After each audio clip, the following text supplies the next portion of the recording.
Hey, this is my unboxing video that I'm doing for the product I bought from my Out Forever's channel. I bought the coffee mug, and here it is. Sorry there's a glare from the screen, but lots of bold, crisp, beautiful colors, inside and out, high quality ceramic. I absolutely love it. So y'all go check out his website. He's got a lot of fun, fresh designs.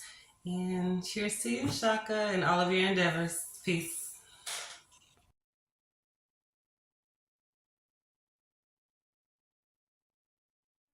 All right. Hey, brother Donnie Williams. See, you got your Yeah, mail. yeah. What's up, Shaka? I was gonna do just I know it's a serious topic, but I was gonna do a little No, no, I appreciate that, bro. I'm unboxing. glad. So I'm glad. Yeah, yeah. Live yeah. unboxing, bro. You don't mind if I use this excerpt, like as a clip, my No, intro? no, Oh, it's all thank you, good. thank you. And Yeah. for those who wonder, I'm gonna share the link. All right, that's lovely. Yeah, I got the Heather Gray. Oh man, yeah, Oh, you got the I Kemet didn't shirt as well. Okay, yeah. I didn't know it had that on the back in the though. back. Yeah, Yeah, that's nice. That's what's up, that's man. lovely. Oh, thank you. I So appreciate that. yeah. So just letting you know, just coming through, showing some support real quick, man. I'm about to get back into this Netflix film. So um, just wanted to say peace, man, and thanks. Yeah, thanks a lot, brother. Okay. Our sister RP is in the place to be. What's up, sister? Et Sin E. How you doing? E.T. Senate E. I'm doing Nefer. Oh, great, great. Um, well, I got it today. I was thinking it was coming from France, but then I did the tracking and it was outside actually when I went to check, and here it is. Oh, that's what's up. It's just like my hat. That's what's up. Let me, Yeah, let me do the solo layout. There it is, brothers and sisters. That's yeah. what's up. I really like this. Yeah, so I have an after school program that I help facilitate. And I'm going to wear this because we're going to start talking about coding. So I'm going to Okay. use this as an introduction because this is a code. It's Mm. ancient code, but it's still a code. And then we're going to be able to, demonstrate. I'll be able to demonstrate to them the meanings inside each of the, glyphs and stuff. So, but yeah, I was looking online and I was like, this is actually like really good designs. So as soon as I get some more, extra money, I'm gonna get the matching hat, and I want to get a Ma'at shirt. But I really like the Kemet one to start with. Yeah, so it's really good, and the prices ain't bad either. So Thank you very much. I appreciate that. I yeah, appreciate that. but Donnie you know what? Williams wrote. Yes, go ahead, Hmm? sister. Go ahead, go ahead. I was just gonna say that boonie cover, the hat. I don't know what they call. I call it a boonie cover. I really like that with the The bandana? nah. Oh, It's the cover, the protection cover thing. yeah, it goes all the Yeah. way around. That's the one I want to get next too. Yeah. You. Oh, do you mean that? It's a hat that I don't know what they call it. It's like a Oh, beach like a hat. beanie low, like Ye a hat for winter, like. or that you would wear if it's sunny, but it goes all the way around. Oh yeah, I get it. I get it. Oh, okay. I didn't even know that was added. You know. Yeah, yeah, yeah. Okay. Yeah, I All like right. that one Okay. too. But Okay. yeah, I Okay. got it. Proud owner of my own my Out Kemet shirt. Forever shirt. Kemet. Yeah. That's what's up. That's what's up. Yeah.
Fine, let's do a microphone check first of all. Make sure you can hear me well.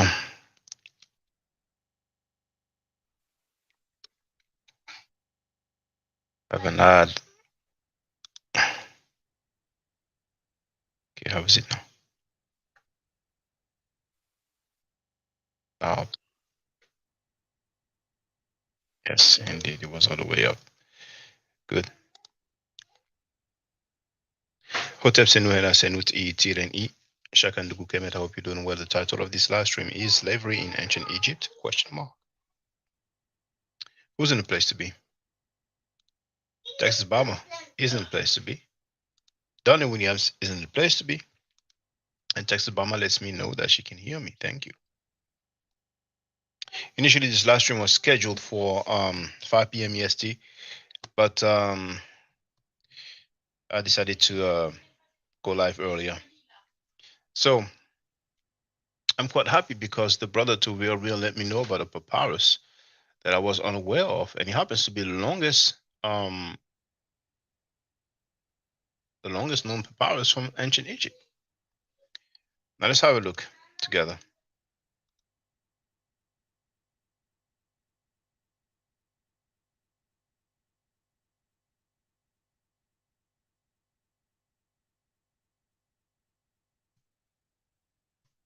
Oh, misspelled it, but it's okay. So for all purposes, P. Bennett is in the place to be, Hotep. For all purposes, here's the link. You have it there in the chat.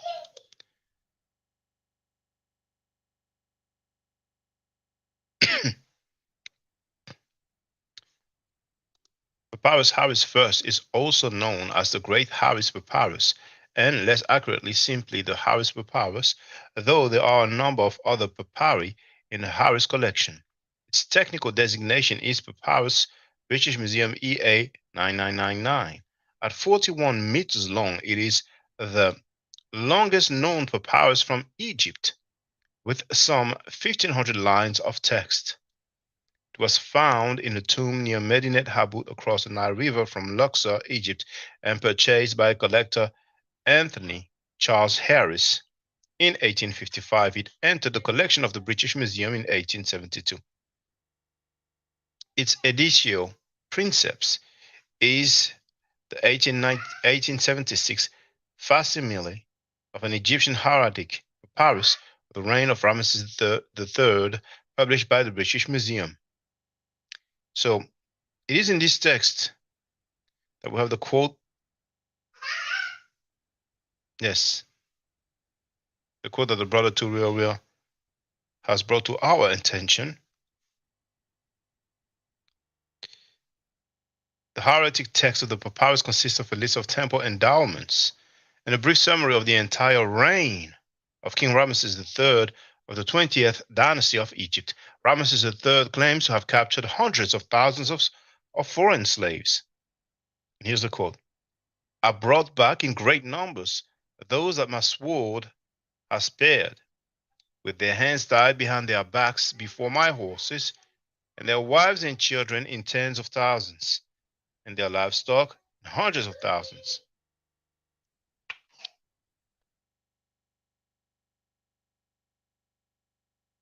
I imprisoned their leaders in fortresses bearing my name, and I added to them chief archers and tribal chiefs, branded and enslaved, tattooed with my name, their wives and children being treated in the same way.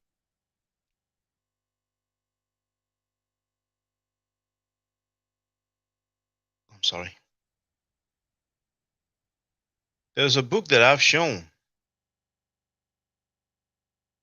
by an author called Pierre Grandet, an Egyptologist, a PhD, and it is here. And that book cost over $200.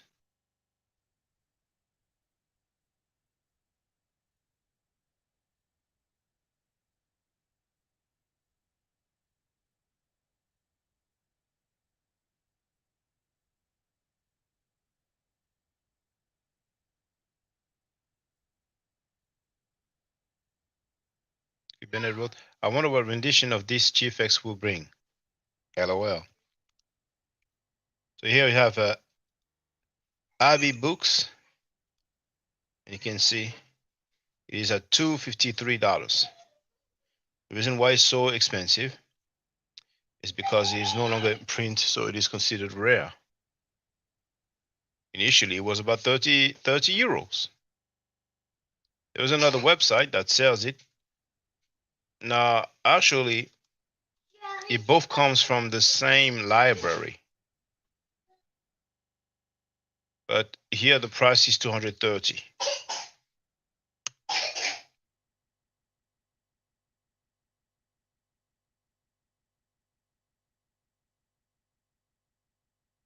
See that?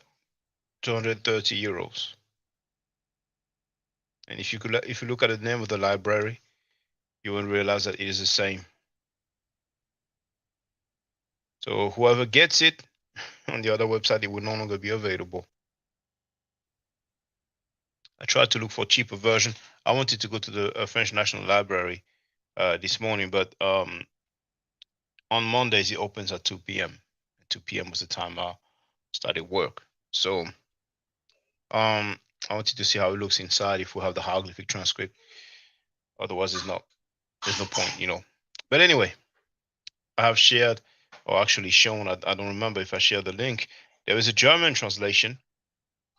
Okay, not translate. Okay. There's a hieroglyphic transcript in a German text, you know, done. But anyway. So what I want to show, another PhD.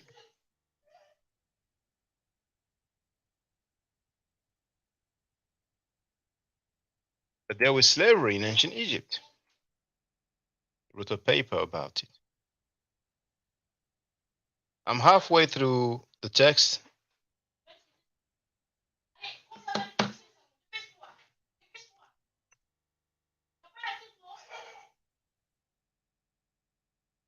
Text is called Slavery and Servitude by Antonio Loprieno.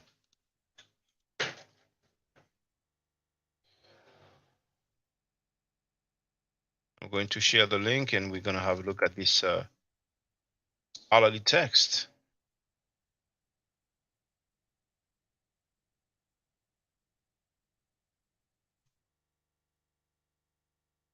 Here you have the link.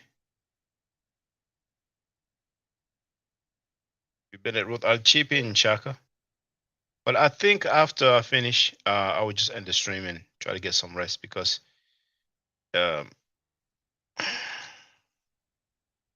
getting a bit exhausted because of the time difference and all. Now,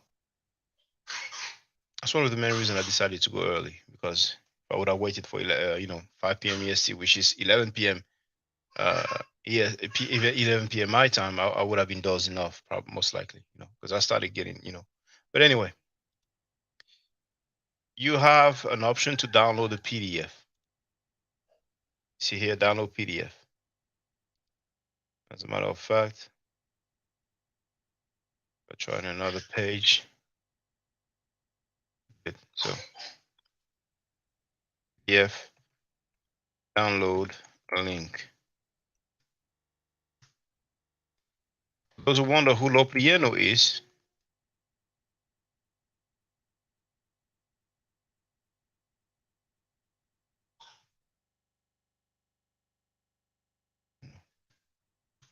first time I heard about him is when I made a video, what is the meaning of Kemet? This part 1 and part 2. And he's one of the scholars that I've quoted. So for all purposes,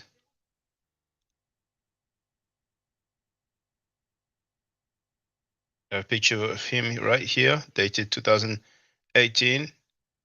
Antonio Loprieno, born 1955 in Bari,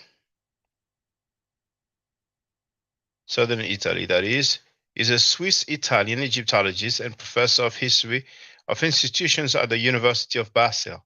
I went to Basel during my first museum trip.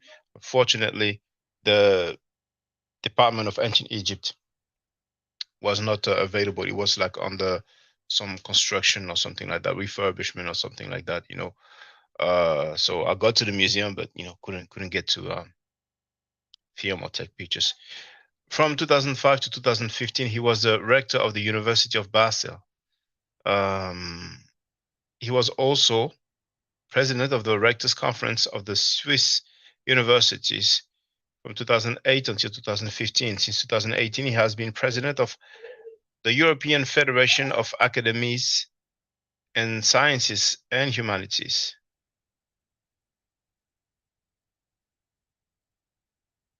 And of the Swiss Academies of Arts and Science from December 2019 to December 2020, he was president of the Jacobs University Bremen. He graduated from the European School of Brussels first, obtaining his European Baccalaureate. It's funny that I put that like this, but you know, in 1972. He then studied Egyptology, linguistics, and Semitic studies at the University of Turin. That's Torino. I went to that museum over there in Italy. Very nice one. I mean, one of the best that I've seen about ancient Egypt, where he received his doctorate in 1977 and worked until 1981 as a research assistant. Okay, so, all right. In 2000, he became a full professor of Egyptology at the University of Basel.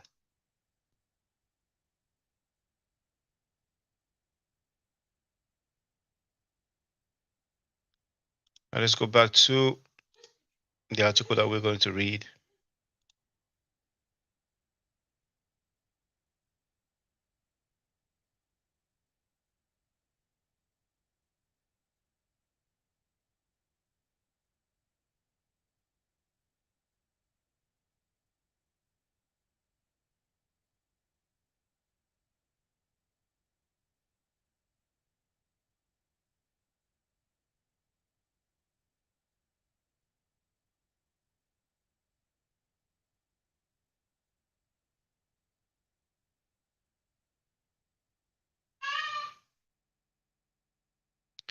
It's all in italic.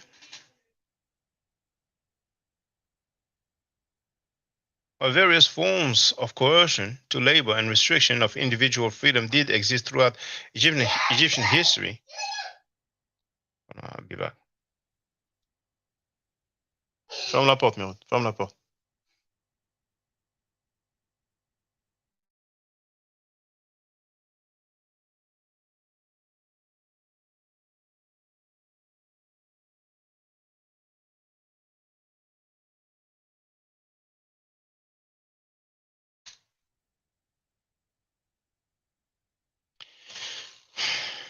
While various forms of coercion to labor and restriction of individual freedom did exist throughout Egyptian history, slavery is rather defined by economic than legal indicators. Some literary texts present figures of slaves called hem, laborer, or bak, servant. The documentary evidence is multifaceted. During the Old Kingdom, very large segments of the population were drawn to covey work, exemption from religious service, and even upward mobility being possible, while foreign prisoners of war were clearly enslaved, Seker Ankh. With the emergence of new social elites, Egyptian texts from the early Middle Kingdom onward display a more distinct consciousness of the difference between free people, even if at the lower level of the social ladder, Nejes, and servants, hem and bak, conscripts, heseb, and fugitive, teshi. True slavery being presumably confined to foreign prisoners.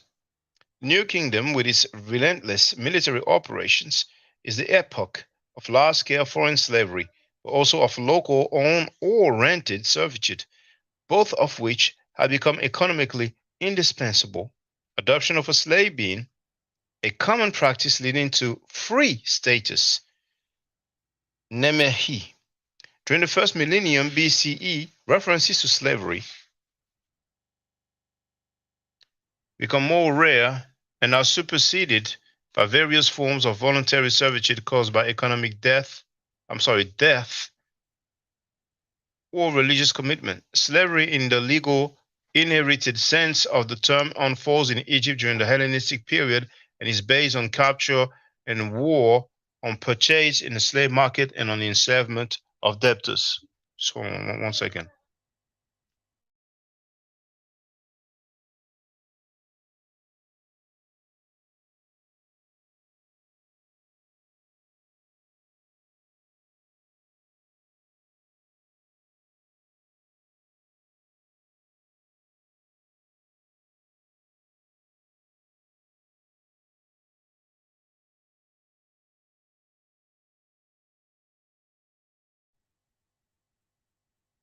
Now, Bennett wrote, I just tried to send a super chat like $40, but I think I need to do it on my laptop. I do it once I'm at work. And he wrote for that book. Well, dang, that's generous, you know.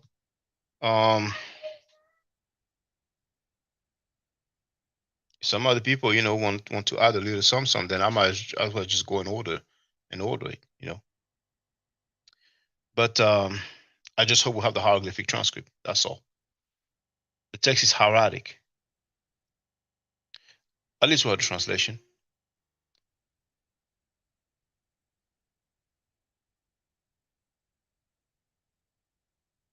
Anyway, let me continue. Andrea Burnett is in the place to be.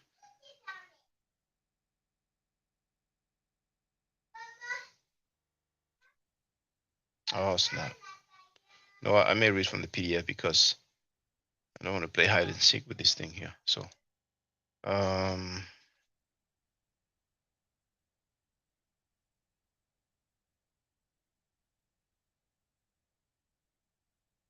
gonna share the PDF.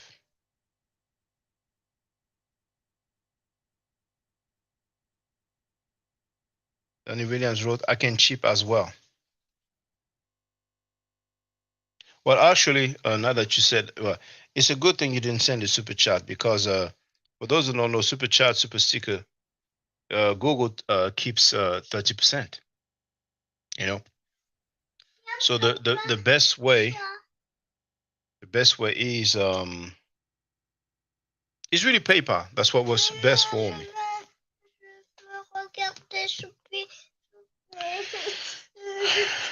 Mais va te demander à maman. Tu vois bien, je suis occupé là. Donne-moi ça, donne.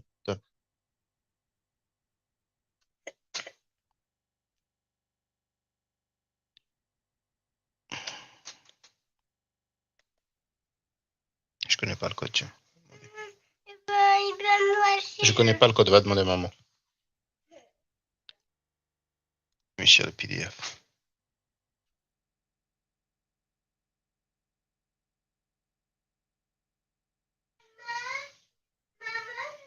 For the record, comes from UCLA, Encyclopedia of Egyptology. So the article was written by this Loprieno, okay? Egyptologists feel insecure when discussing slavery in pharaonic Egypt. Then you have the name of the author and the date of his writing. Since the very hypothesis of the existence of such an institution is a subject of debate among social and economic historians, cf. Discussion by Menu, 2004a. Now, Menu, that's Bernadette Menu.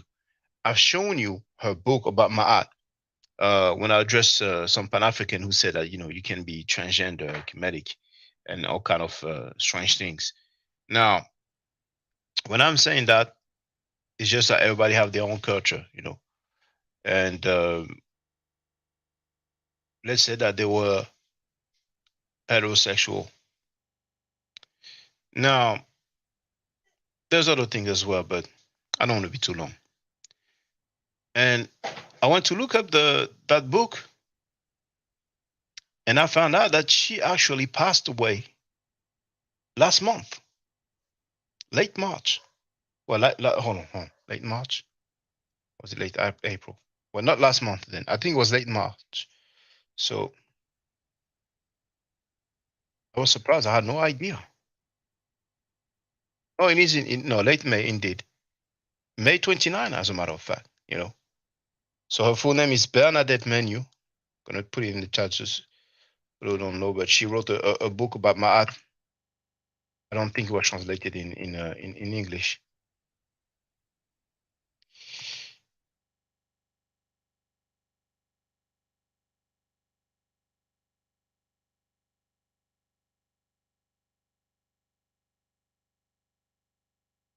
I don't even know why they say French edition in what's the name? I guess to let people know. So on Amazon here, you can see her book cover. It says Ma'at, and it says the right order of the world. And this picture, if I'm not mistaken, is from one of those museums in Italy. Now I forgot if it's Florence, Firenze, or if it's another one, but I have actually filmed that one. I have filmed that artifact. But there are two that kind of look alike. But anyway, let's go back to.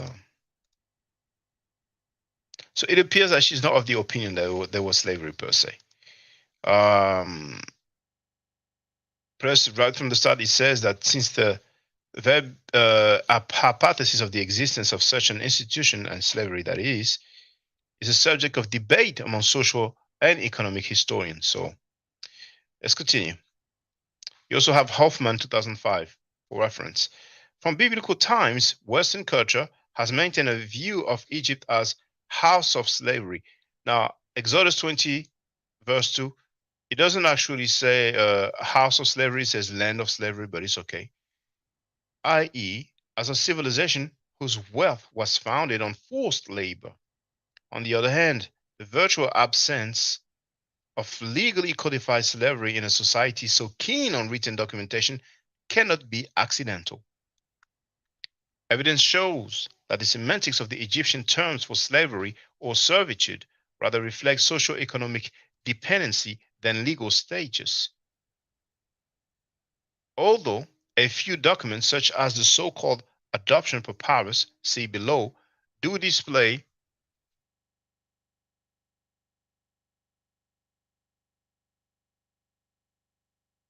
hold on.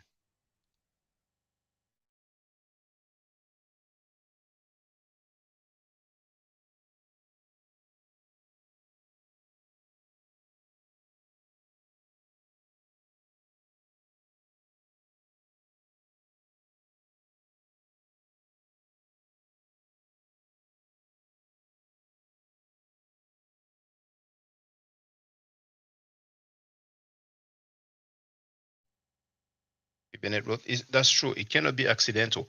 It's odd that they wrote so much and would not have written about slavery, laws of it, or accounts. But that scholarship, that's a PhD who wrote that. It's not me.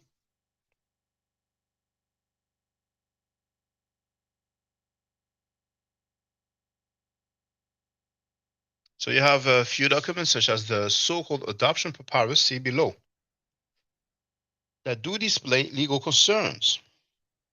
Many social groups referred to in royal decrees and administrative texts were certainly subject to restrictions. Hold on.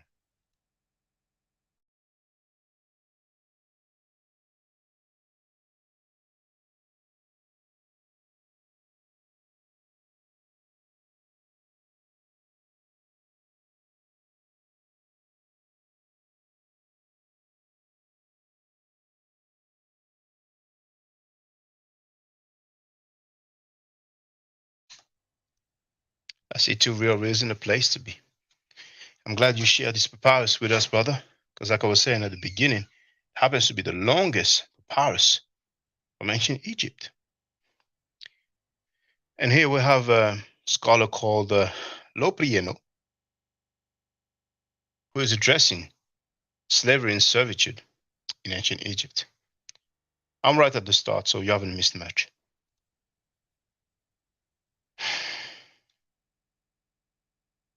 Many social groups referred to in royal decrees and administrative texts were certainly subject to restrictions on individual freedom. In the Old Kingdom, royal covert workers, Nesutiu, Merit, undertook coercive labor for a certain period of time, but not for life. You have the name of the scholar, Moreno Garcia, 1997. While from Dynasty 6 on dependents merit represent the body of servants and laborers for private or public domain. Scholar Allen, 2004. From the first intermediate period on, servants, Baku, appear employed in households, while royal laborers, Hemunesu, are state employees who can also be allocated to private individuals. Moreno Garcia, 2000. Now pay attention to the fact that Baku, which is a plural of Bak, is translated here as servants, not slave, but many times they translate it as slave. When I say they, I'm talking about so many scholars. In addition, throughout Egyptian history, and increasingly during the New Kingdom, war prisoners, Sekeru Ankh, and conscripts, Hesebu, also appear employed in large-scale forced labor, so that the interpretative issue are in fact, at least in part, determined by terminology. And here we have Bernadette Menu 2004b. Now, I don't know what the A and the B stands for. I don't think well, okay, let's make it easy and simple. Anthropological analysis. Point to the, I'm not going to read all the scholars all the time in parentheses, but the name, you have the name of the scholar, you have the year of the publication, and then you have the page numbers. Point to the generally complex semantics of slavery. In some African rural cultures, for example, one's own children can be sold as property. The practice of selling children for work is also known in different forms in modern Europe. In this respect, it is interesting to note that in an Egyptian household of the New Kingdom, servants are considered part of the family structure. Now the scholar, no, it's not a scholar. He's talking about a stele, label MMA, and here you have some references, and those will be lines if it's a stele. And it's C. Seth, so that's a scholar, publication from 1959, and then you have some pages. So it says that servants are considered part of the family structure. We can see already that we are very far removed from slavery as we know it. Donnie Williams wrote Moreno Garcia sounds familiar. Well, Garcia sounds familiar. There's a strange nanny or strange activity attributed to a nanny. Imhotep University TV isn't the place to be. This article is great. And I only read half of it. I was at work. Yeah, I work full time.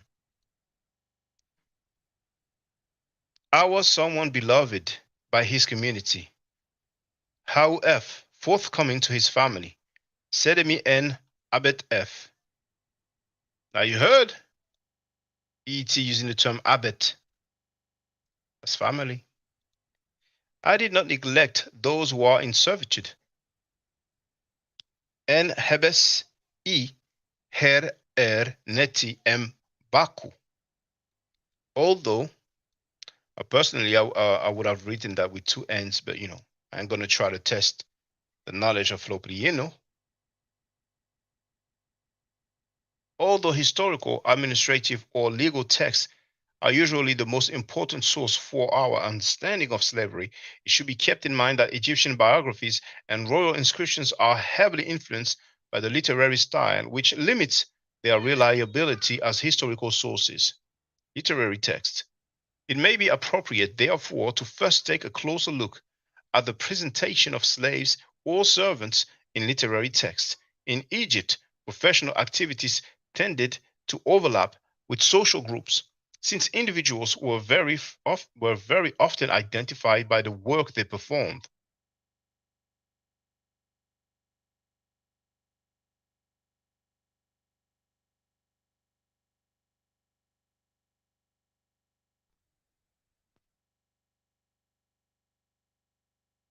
I don't even know. I don't even know where it stopped because I checked the level before I went live. And he said 99%. Let me see if you can hear me first of all. I was about to plug it, but I just realized that I checked the level.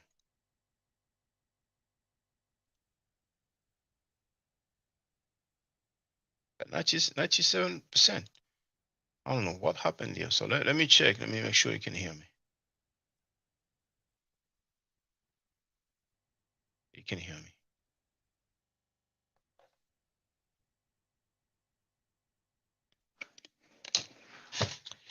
Okay.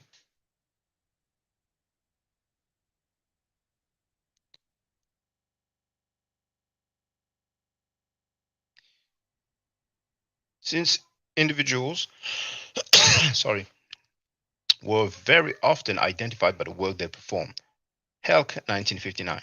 From the Middle Kingdom on, literature became the vehicle to codify the values of the elites, torn between fidelity to state institutions represented by the king and the affirmation of individualism, made possible by professional and economic success. In the eyes of a scribe, unconditional dependence on one's own labor appeared to be a feature of servitude. The human condition of the slave, whether called hem, laborer, or bak, servant, is alluded to in the satire of trades, also known as the instruction of Chetty, after the name of the narrator, a classical literary text of the early New Kingdom composed in order to describe the advantages of the scribal profession over all others. Jagger, 2004. Here, different forms of forced labor are thematized. Peasants are drawn to work. Nehemu her baku, Nehemu her bak f, or obliged to work in the fields. Many tea. The carpenter's children do not benefit from their father's hard work. Nen, see here the negative is the double N. Maybe it was a mistake earlier. It happens to the best of us. Nen penek en herdu f. A weaver is punished with 50 lashes for a day of absence from work. Hui to hef, m shesem, and then 50, however you pronounce that in Medunecher. And a gardener is subject to a yoke. Kari her inet mauj. In spite of the lack of explicit references to slavery, the text provides evidence for large-scale coercive work in Egyptian society, both in the public and in the private domain. Now check what this PhD wrote. And that's page 2, as you can see here. In spite of the lack of explicit references to slavery. This is what we're dealing with when we talk about ancient Egypt. Bennett wrote, oh, damn, who got 50 lashes? Well, the author said that a weather, I said weather, my bad, a weather.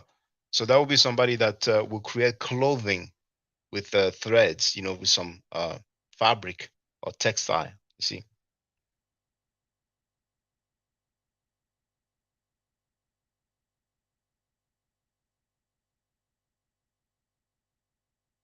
Just to show some imagery.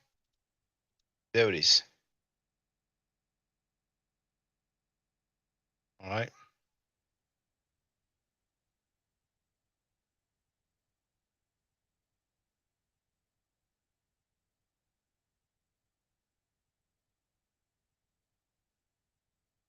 In this sense, the hints in the satire of trades are corroborated by the separate address to living ones, Anku, and servants, Baku, in the appeals to the living from the Old Kingdom. By the references to the status of the servant, Bak, as opposed to the city dweller, Nuti. Now it's funny here we have Nuti.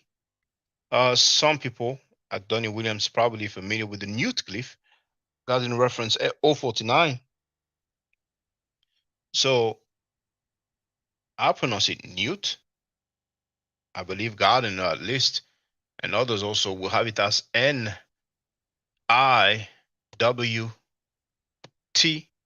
Some may use the J instead of the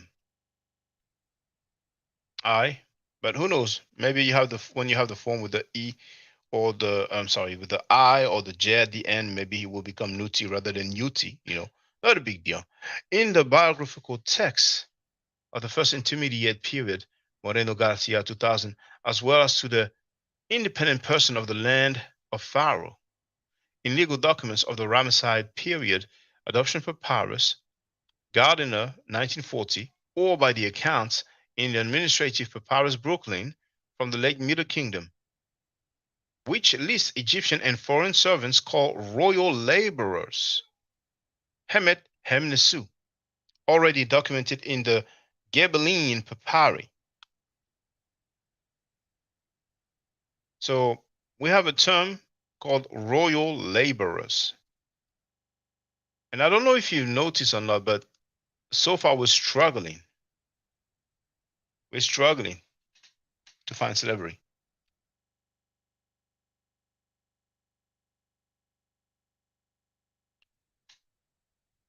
The term hem, frequently translated as slave, also appears in the Tales of Papyrus Westcar. Now, for those who don't know, but it would appear later on, hem is a term that is used to denote the king as well.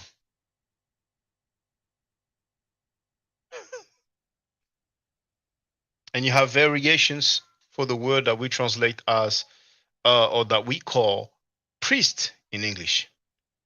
Also appears in the Tales of Papyrus Westcar, dated to the late Second Intermediate Period or early New Kingdom, and refers to the private servants of one of the protagonists. He found him lying down on the mat at the threshold of his house, a hem at his head massaging him, and another whipping his feet. Now, maybe I did not pronounce that properly. Maybe it's pronounced wiping, but we have a mention of the Papyrus Westcar once again, and black man. Now, black man is not a black person. You have the documentation about Meir, M-E-I-R, and he's instrumental for what we have on James P. Allen. James P. Allen's Middle Egyptian, I think it's on page 5, where he translates Henenith Kem as Henenith the Black.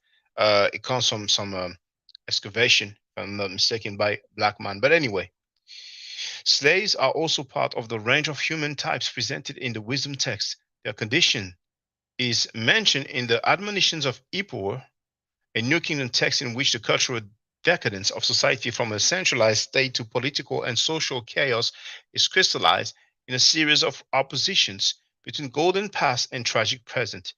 Now, even female laborers, Hemut, speak without restraint. And when their mistress gives an order, servants, Baku, show impatience. Now, do you understand what is written here? Not by me, but by this PhD. Even female laborers, mind you, it doesn't say female slaves, do speak without restraint. And when their mistress, which means their female bosses, in other words, gives an order, the servants show impatience.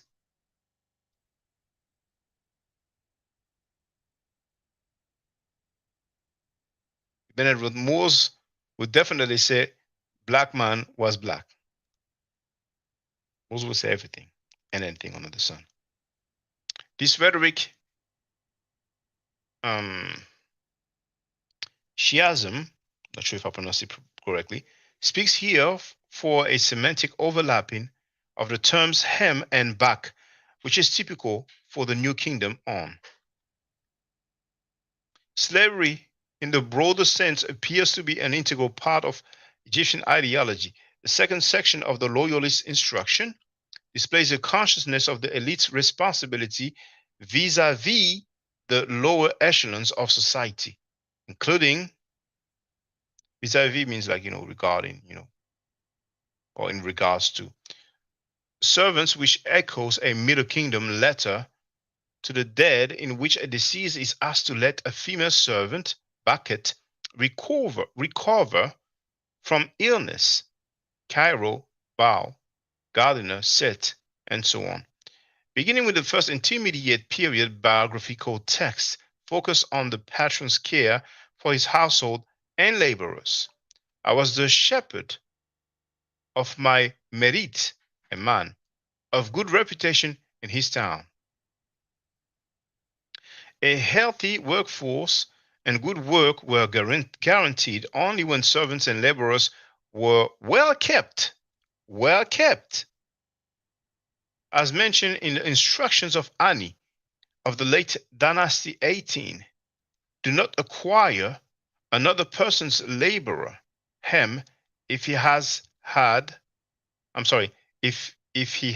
a bad reputation.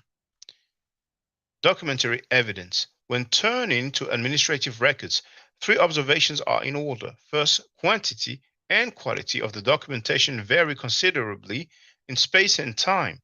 There was a limited amount of material from the Old Kingdom, a few royal decrees, and the archive of Abusir.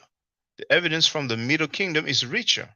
The abundant correspondence of Hekanach and the papyri of El Lahun, as well as important administrative texts such as the already mentioned Papyrus Brooklyn. Whenever you see P. That's papyrus.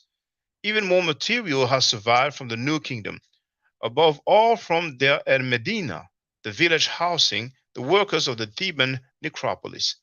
A substantial number of texts less relevant for a discussion of slavery has come to us from the late period. So late period, that's basically the Greeks. That's around 400 BC. I don't know, some people will start from 600 BC, but Second, Egyptian documentation is distinctly empirical rather than conceptual. In administrative texts, attention is focused on single episodes rather than on general rules. Apart from some exceptions, decrees related to state temple property, attempts to reconstruct a legal code in the form of these documents had in Mesopotamia or classical antiquity are doomed to fail. Therefore, we mostly base our knowledge of ancient Egyptian social phenomena on punctual documentation. The picture, however, fragmentary as it may be, turns out to be statistically fairly representative. Third, we should always keep in mind that Egyptian society was not a static entity, but evolved considerably during the 3,000 years of written documentation. During the Old Kingdom, so whenever we say, a society that lasted for 3,000 years, we have a PhD that mentions that, but this is a well-known fact. I'm sorry. During the Old Kingdom, the entire population, except for the elite, was kept under tight administrative control and could be drawn to Covey work or expeditions as shown by the evidence of royal decrees. From the first intermediate period on, before I continue, maybe some of you heard about Covey in history class. Feudal Europe, should I say feudal Europe? Let me double check feudal.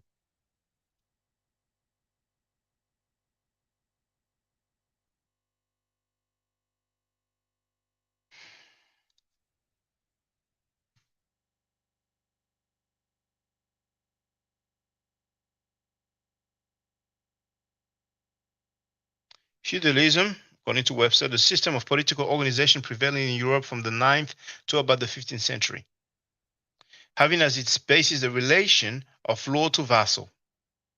So let's say medieval Europe, people worked the land and gave a part of their product, if not most of their product, for the elite, and they would keep a little some so they could eat.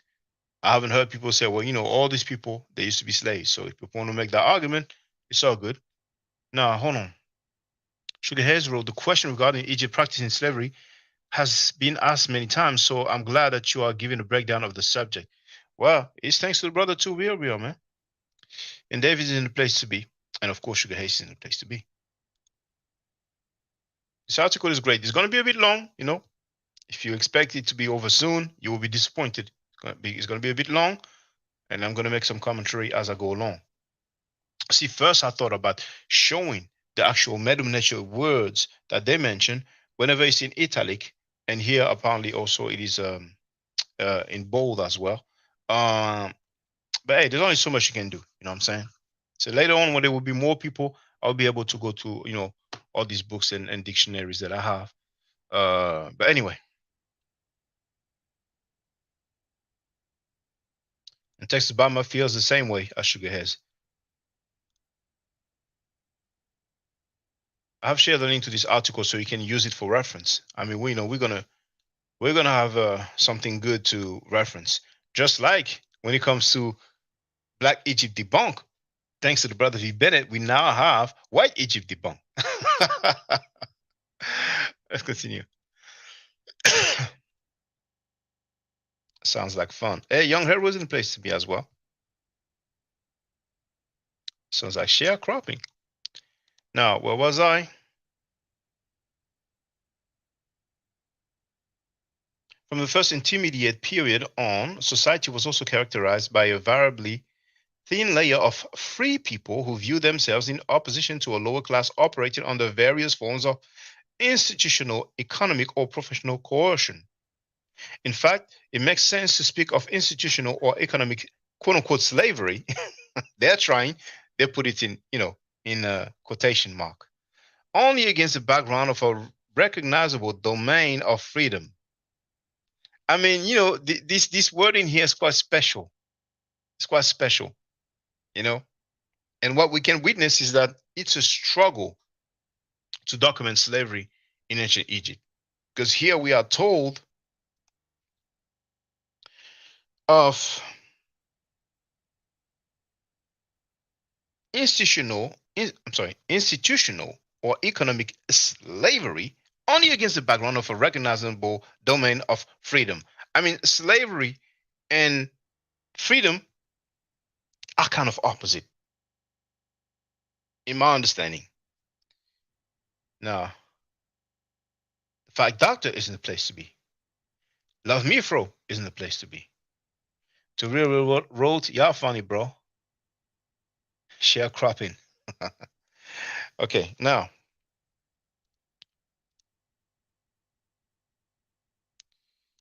Where was I? An ostensibly not relevant dichotomy in official Egyptian discourse. Old Kingdom. In the so-called Dashur decree from Dynasty 6, King Pepi I specifies the number of people and the amount of inalienable property destined for the pyramid town of King Senefru, Dynasty 4, and distinguishes those who are not subject to coercive labor, i.e. members of the ruling elite of the Old Kingdom composed of queens, king's son and daughters and nobles, Semeru. I don't know if you remember what I told you about Semer, companion, which reminds me of Samir in Arabic, but I'll leave it there. I am claiming no correlation or relationship between the two, but I'm just saying. From those, so here that would be the plural, the U at the end, the W is the sound U, that's the plural, you know. So the root is Semer. I told you about Semer, Watia, so companion, but anyway, from those who are, i.e. the dependents, merit. What is thematized here is a social opposition between the court and population at large, an opposition which corresponds to the ideological distinction between nobility, Pat, and people, Rechit, known in religious literature until the end of Egyptian history. When the solar cult based at Heliopolis triumphed during Dynasty 5, solar priesthood, Henememet, was added to these two categories.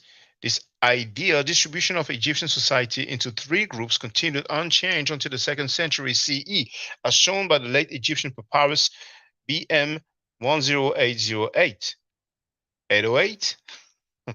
With its three terms. Now, I don't know how to pronounce that one here, but that would be Pe, and here that's Hammer or Hameu. Now, there, I don't know how to pronounce that. Probably the X, maybe the H sound, so it might be reche. But I don't know what this is here. I don't. So Osing, 1976. These three groups, however, were not closed social groups, but rather ideal classes, individuals who improve their original status, as can be inferred from the autobiographical, I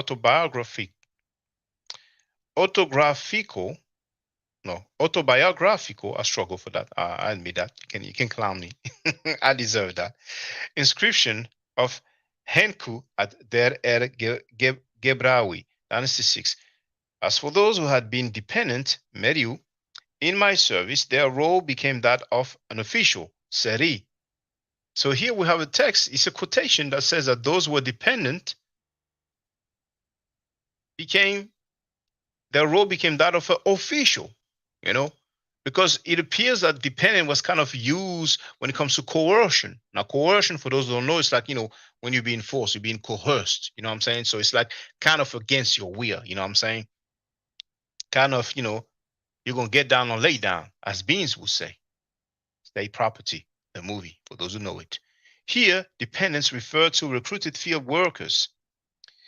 These were sometimes also employed as laborers in state enterprises, as shown by the first dated graffito from Wadi Hamamat, or in military expeditions, as claimed by nomarchs. Now, it doesn't say monarchs, it says nomarchs. So the root is Nome, which is a province or district that they call Sepat in Menu Nature. So don't confuse that with monarch as in monarchy. Mission carried out by the eldest son of the king, the treasurer of the god, the general of the expedition, Mesha, which means army, Jati, known as Kanofer, that's Nefer, Kanefer. But the spellings do vary, Coptic has a lot to do with that. Who took care of his men on the day of battle, who knew how to force the coming of the day of corvée recruitment. Now, I don't know. I know a word setep, but here is setchep. And because you have corvée recruitment, it will make sense that we have setep, but anyway. Setchep em nejut ra. I distinguished myself among the multitude and carried out this task for Imhotep, known as the world's first multi-genus. And he's known as the designer of the Step Pyramid in Saqqara, if I'm not mistaken, with 1,000 men of the royal palace, 100 men of the necropolis, 1,200 pioneers, not prisoners, pioneers, and 50 engineers. His Majesty ordered all these people to come from the residence, and I organized this task in exchange for provisions of barley of all kinds, since His Majesty placed at my disposal 50 oxen and 200 goats for daily victuals. You want to know what the word for majesty is in Menu Nature? It is Hem.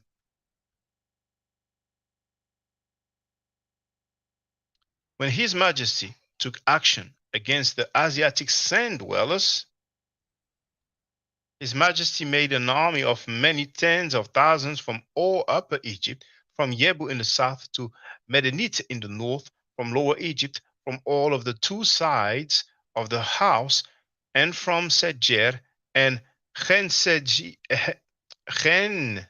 Sejiru, and from Irtiet Nubians, Medja Nubians, Yam Nubians, Wawat Nubians, Kau Nubians, and from Chemeh land. That's from the biography of Weni from Abydos.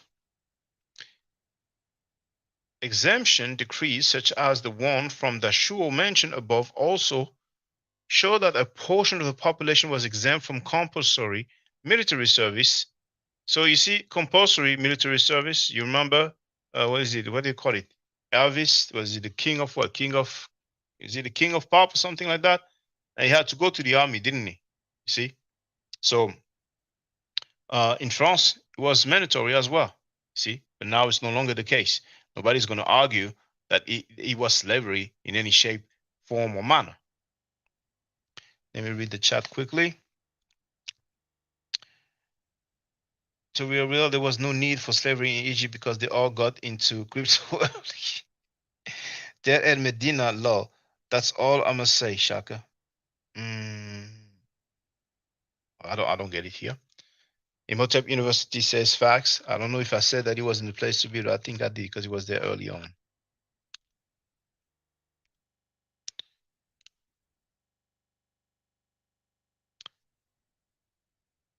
So a portion of the population was exempt from compulsory military service and covert duty and employed either in a royal funerary complex such as the Pyramid Town or in religious foundations as shown by the Abu Zia Papyri. People involved in such activities, a class that also included priests and officials who derived economic benefits from being exempt from covert, bore the title of Khentish, those in front of the lake. And we do have a glyph indeed, which is the sh sound, and it represents a pool. And it's got in a reference N38. You may have N39, but don't quote me on that. But you have two. You have two different variations. It's one of the unilateral. My Majesty has ordered the permanent exemption of these two pyramid towns from carrying out any forced labor, kat. Now, kat means labor or work. You see? So I don't know where the forced comes from, but I'm going to continue. For the royal palace, from performing any forced labor for the residents and from carrying out covert duty. How? According to that, which has been requested, My Majesty has ordered the exemption of all Khentish of these two pyramid towns from the activity as messengers by river or by land heading north or south. My Majesty has ordered that no field belonging to either of these two pyramid towns should be plowed by the dependents, merit of any queen, of any king's son or daughter, or of any noble, except for the Khentish of these two pyramid towns. I have ordered the exemption of this funerary shipper in dependents, merit, and livestock, both large and small, as regards someone who is sent on any mission to the south. My Majesty will permit none of the costs of the voyage, it's French for travel, but you must know that, to be charged to this funerary shipper, nor those of someone traveling on a royal mission. My Majesty has ordered the exemption of this funerary shipper. My Majesty will not permit this funerary shipper to be taxed any amount for the residents. That's from the Coptos decree of Pepi I. In the Old Kingdom, Egypt's population. You know what? I want to get something to drink. I'll be right back. Actually, let's play something nice before I come back. Yeah, no, but it ain't the people, right? Let me help you out. I'm gonna help y'all out real fast in some language, and I know his audience is listening. Do you know the first language ever? Do you know the first language, either one of y'all? Well, brothers and sisters, brace yourself. You know, I don't know the first language ever. Apparently, he knows it. Let's listen. Yes, baby language. Baby language, right? So baby language is a language now? All right, okay. If it's okay. Well, it's a language, we can learn it and we can speak it, right? Sounds pseudo, but it's okay. Baby language is the first language. It's Gaga Goo, like Lady Gaga, Gaga Goo, baby speak. Who else speaks like that? Who else talks?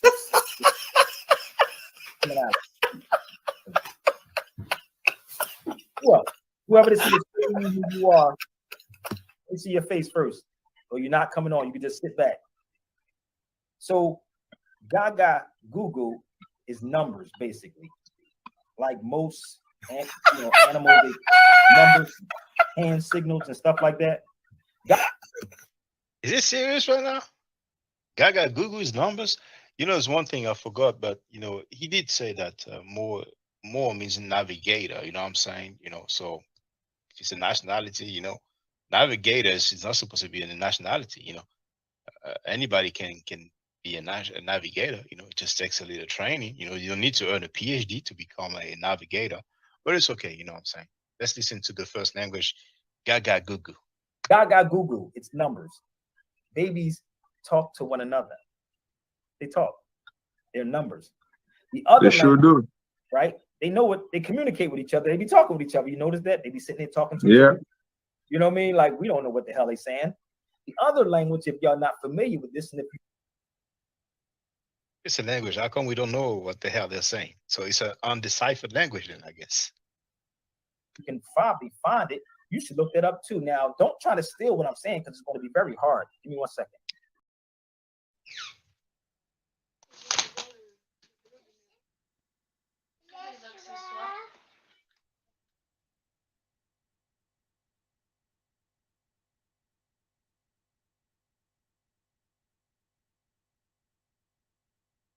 Okay.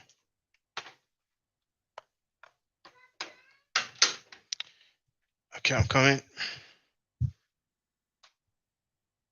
You heard the great scholarship of a Moorish guy who charges $100 to teach. Life is unfair, man.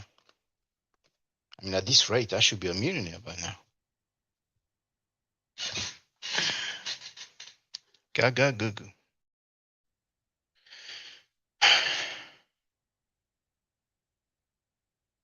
Got my Kemet mug on.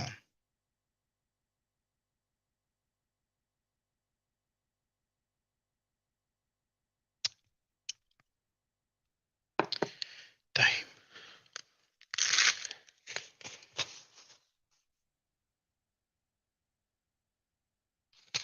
Okay.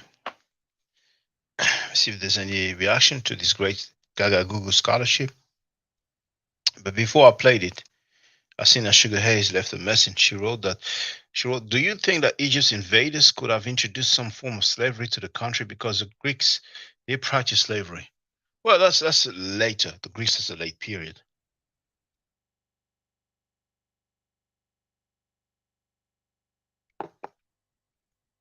I don't know if the Hyksos, for example, or other people who are not indigenous to Kemet would have introduced some form of slavery. But there was a dissertation which earned a doctorate degree to a scholar that I mentioned previously. And in my own time, I'm planning on reading it, and we'll see what they will say. Donnie Williams seems impressed with the Gaga Gugu scholarship. He wrote that this ninja is a laughing stock. In academic setting, folk will walk out on him. Sugar Hayes wrote, it's funny as hell. The things that, for us, is laughable. For him, this is some serious, deep teaching, man. He actually said, my audience was listening. He said, because his audience is listening. It reminds me of Scam Cheddar, Filthy Frankie. Sometimes they, yeah, I know you're listening. Man, please. He even said, now don't try to steal my stuff because it's going to be hard.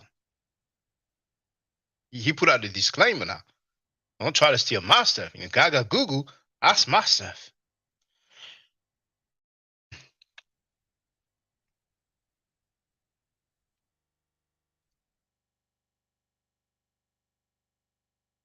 In the Old Kingdom, Egypt's population also included foreign prisoners of war called Sekaru Ankh, bound for life. From the time of Senefru, there is evidence of important expeditions to abduct Nubians or Libyans to work as laborers or to serve in specialized military units.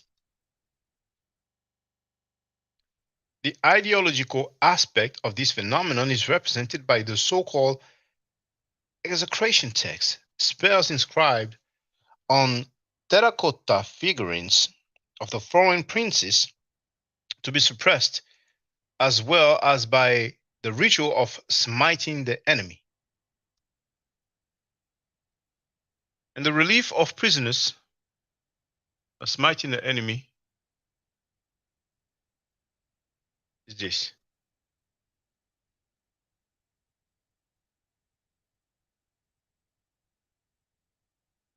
That's a ritual smiting of the enemy.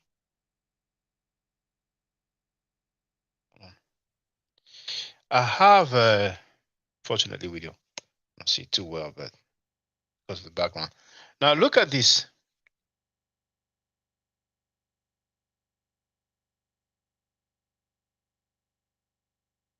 That's obviously a hatchet, but it looks very similar to the Netjer glyph. Commonly, they say that the Netjer glyph is a flagpole. But there's at least one scholar who is of the opinion that this is a hatchet. I have the quote somewhere on my notes.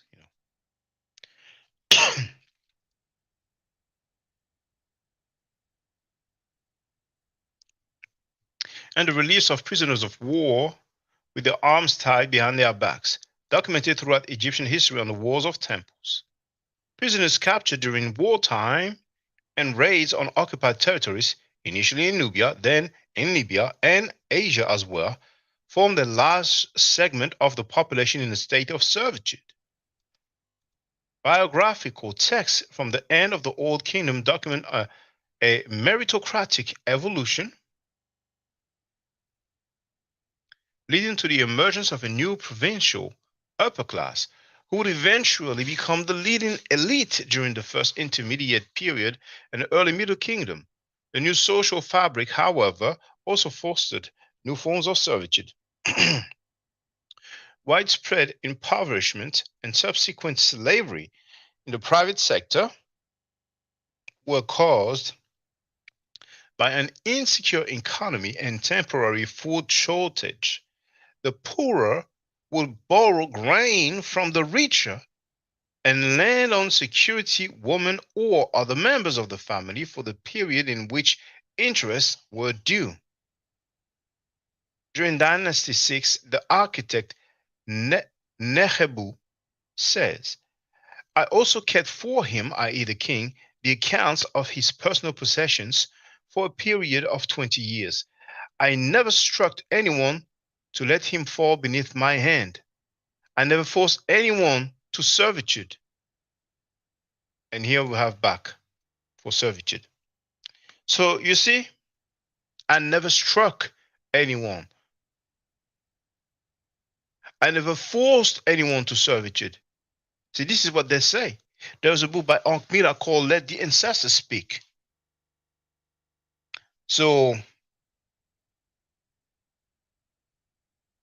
the Willie Lynch letter is fake, but there's many accounts. For example, there was a slave owner who was bragging about raping those enslaved women. We can see the dichotomy here.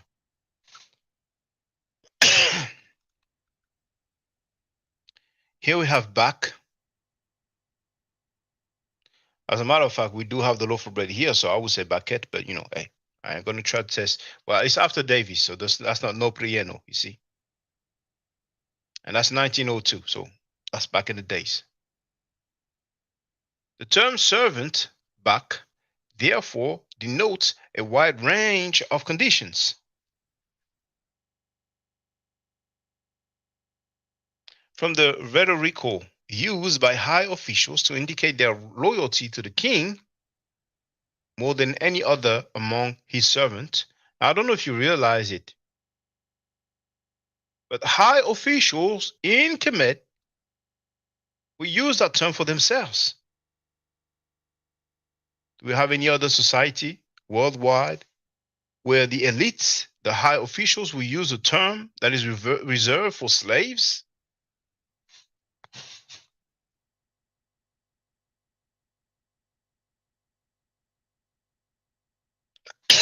To real servitude, as in the inscription of Henku from Der Gebrawi, in which the verb back appears accompanied by the determinative of a seated man with a yoke around his neck. And this is a seated man with a yoke around his neck. I have never forced one of your daughters to servitude. Damn, here's another quote. That Henku explicitly refers to daughters may point to the fact that women were the preferred form of deposit in the case of food lending, the ethical expectation being that interest should not be levied too heavily on the borrower. Also, officials who would abuse their power could be punished with enslavement. Officials who would abuse their power could be punished with enslavement. This is the glyph for him, that one here that looks like a baseball bat. Here we have a determinative with what looks like the same glyph.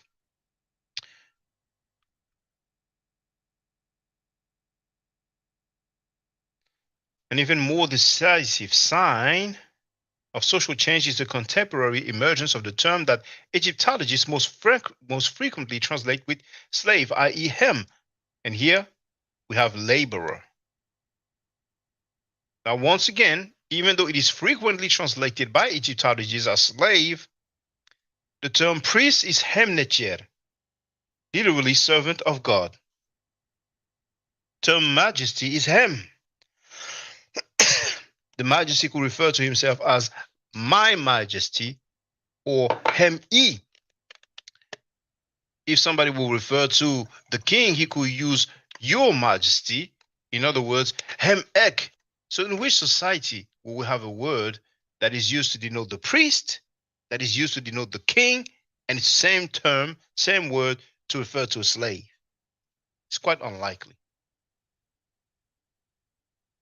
In one of its first appearances, this word is accompanied by the determinative of a seated man or woman holding a club, which is nothing else than the phonograph of the word hem. So that's the biliteral hem. This determinative is similar to the one sometimes used with the word servant, back, and dependent, merit, or with ethnonyms such as Nubians or Asiatics, who according to the royal decrees were granted a different status from Egyptians. A proof of the social evolution described here is given by the pyramid text, the first corpus of Egyptian theology. In Spell 346, the late Dynasty 6 versions of Meren-Ra and Pepi II replaced the original butchers of the earlier text of Teti with the word laborers, hemu, to be recited. The souls are in Buto. Yes, the souls are in Buto. The souls will be in Buto. The soul of the dead king is in Buto. How red is the flame? How alive is Kepri? Rejoice, rejoice. Butchers, give me a meal.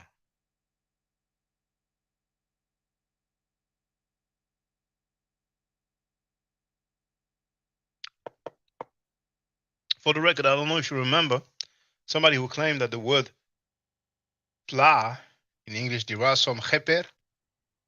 I don't think I still have it. I still have it. Got rid of it. Played it so many times. Yeah, I don't have it anymore. But the root of heperi is heper, which translates as to become, to manifest, and so on. Rejoice, rejoice, butchers, give me a meal. Pyramid text 561. Before occurring as a single word, the term hem was used in compound terms for the religious and funerary sphere. Hem-netjer, God's servant. Hem-ka, funerary priest. Between Dynasty 5 and 6, Hem appears in biographical texts. I have never said anything bad about anyone, neither the king nor his laborers. Can you imagine a society where somebody say, I never said anything bad about the slaves? See, that's scholarship. It's not me. I didn't create that document. And in the compound, Hem-nesu, king's laborer, it is possible to recognize the semantics of slavery, according to Davis 1901, table 16. Sifting grain by king's laborers.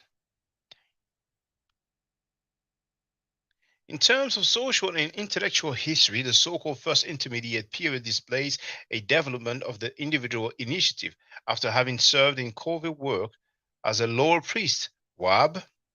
I don't know if you remember the butler Reggie, who said that Jabari is a Wab priest. He used that term, Throw in chat. You know what I'm saying?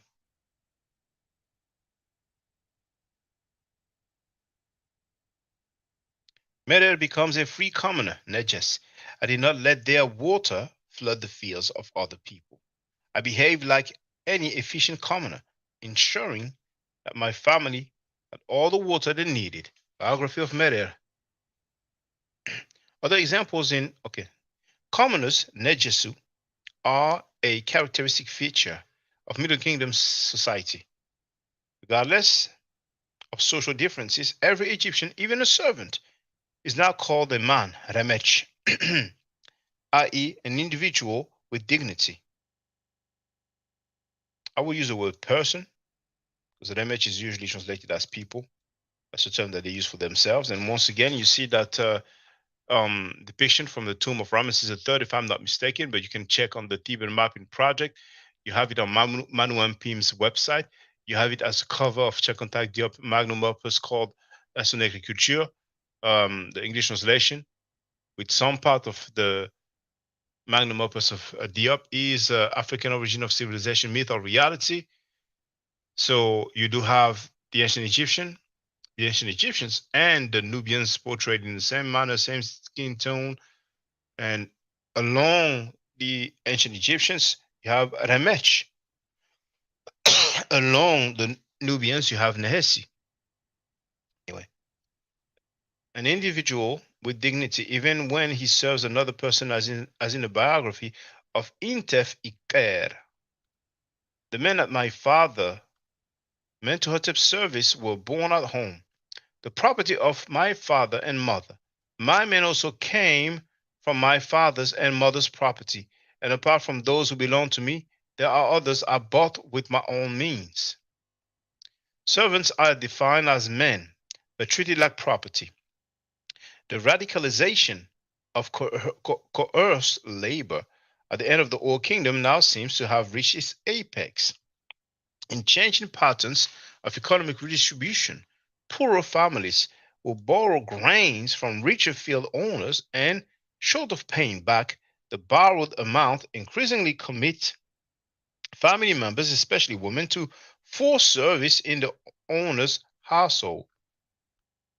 This also explains why so many biographical texts of this period emphasize the amount of dependence, merit, personal debt, as in the El Lahun Papyri. Oh, Collier. You know Collier very well, right? We have that bestseller by Collier and Manley. And in that one, the I6 glyph,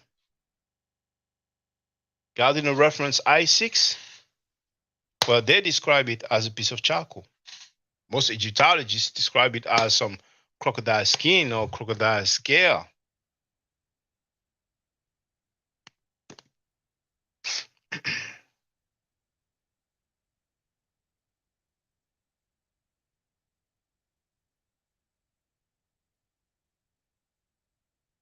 Where the people representing a jet appear closely related to each other, or workers, Baku. Now we have laborers, now we have workers, and some will use the term slaves. What is it?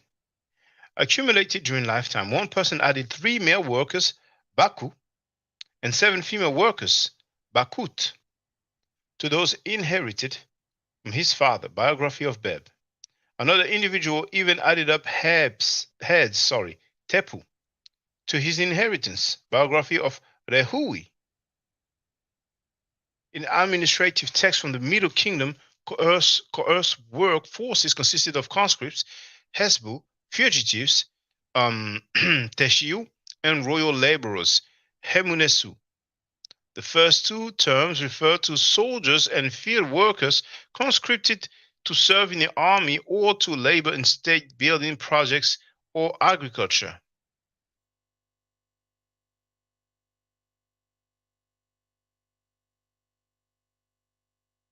The most abundant documentation is offered by the Reisner Papyrus and by the El Lahun Papyrus, which mentions lists of prisoners, Hesbu,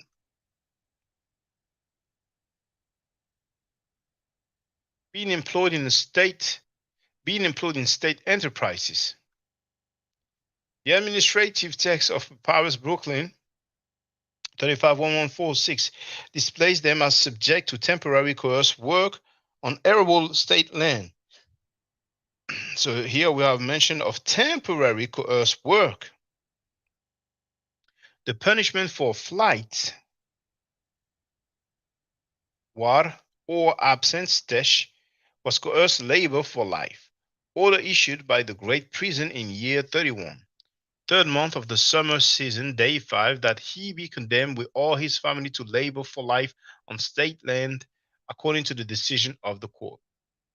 So here we have a mention of somebody and his family who was condemned to labor or work for life.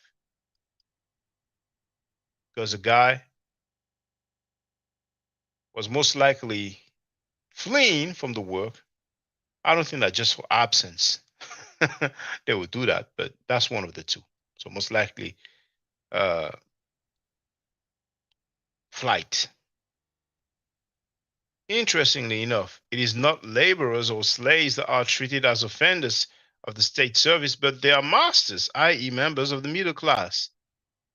The Brooklyn Papyrus also provides information about royal laborers, Hemunesu, whose feminine equivalent is Hemut, without royal attribution. Unlike privately owned Baku, royal laborers were state-owned slaves who shared the status of Asiatics reduced to slavery as a result of military campaigns or trade. They could be entrusted to individuals as property, almost always after trying to escape. Although nominally belonging to the king, hence their attribute, royal, recaptured fugitives like Asiatic slaves were assigned to the custody of a master who could give them away or leave them to his children.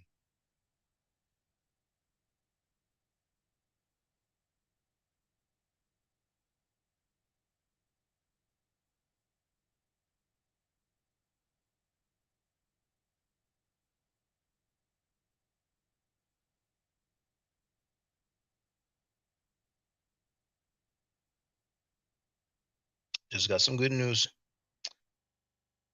His sister got some good news.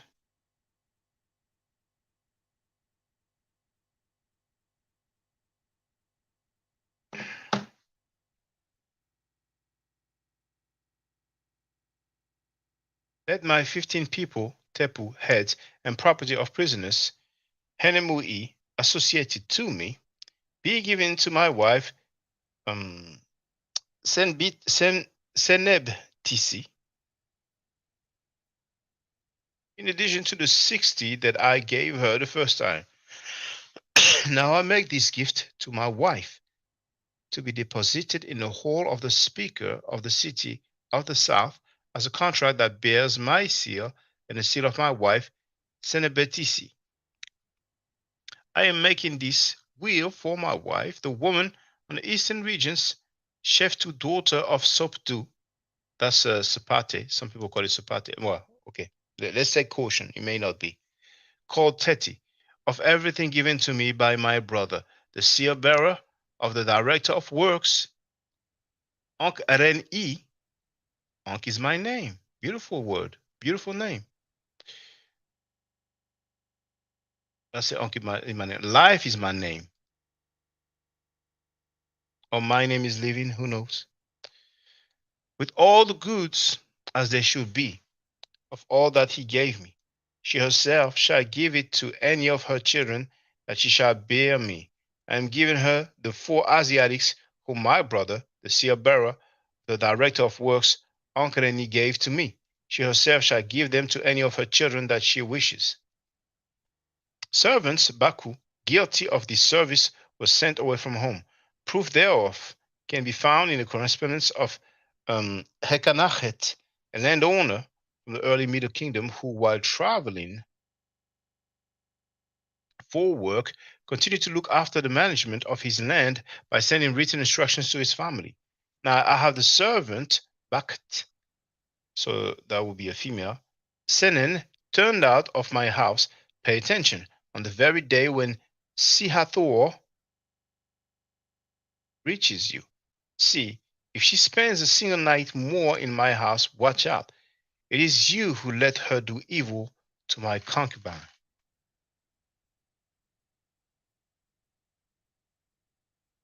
We have Allen, that's most likely James P. Allen. We do not really know what the ejection from a household will imply, at a minimum, a loss of economic security. The above mentioned letter to the dead, the so called Cairo Baal, witnesses how much a servant could become an indispensable part of family structure. Let's read this again. The above mentioned letter to the dead, the so called Cairo Baal, witnesses how much a servant could become an indispensable, which means you can't do without, part of a family structure. Part of family structure. Oh, Wente. We're meant to read Wente about Egyptian art.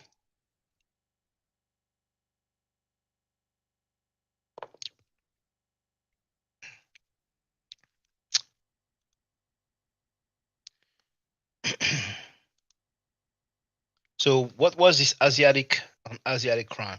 Not Asiatic on Asiatic crime, but he says that some Asiatic were owned, they were made to work. So, I don't know what they did. Maybe in those text reference, it explains what happened. Who was the pharaoh? I don't know at that time. I really don't know. Shouldn't be difficult to find out. Everything in parentheses, there's a name of the scholar, the year of publication, and then you have the page numbers. That servants were emotionally close to their household is also shown by a letter to the dead inscribed on a pottery stand from the first intermediate period, in which the sender asks his dead father and his grandmother on his father's side to help his wife Seni bear him a son. Seni had been upset by two housemaids, whose malevolent influence is taken to be responsible for the couple's problem. See, this vessel is brought to you in respect to which your mother is to make litigation. It is agreeable that you should support her, cause now that a healthy male shall be born to me, for you are an excellent spirit. And behold, as for those two serving maids who have caused Seni to be afflicted, namely Nefertinet, Nefertientet and Ichai, confound them and banish from me every affliction which is directed against my wife, for you know that I need her. Banish them early. The ability to harm a child's health by using magical power could be imputed on women of foreign origin, regardless of their social status, whether servant, hermit, or noblewoman, Shepset, as shown by Papyrus Burning 3027, Yamazaki 2003, spell D, blah, blah, blah. Or let's say and so on. It's better to say and so on.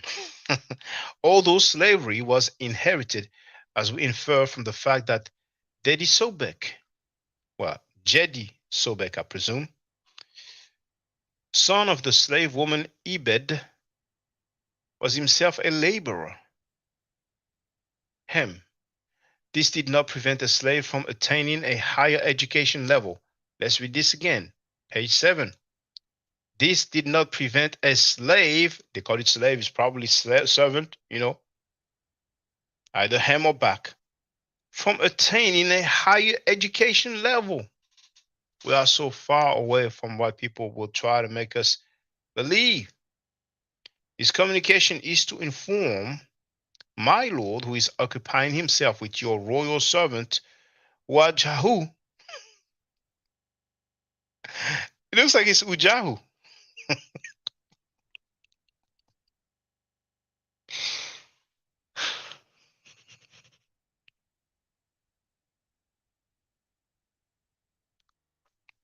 I think it's no longer a servant to Emo Fake, so it's cool.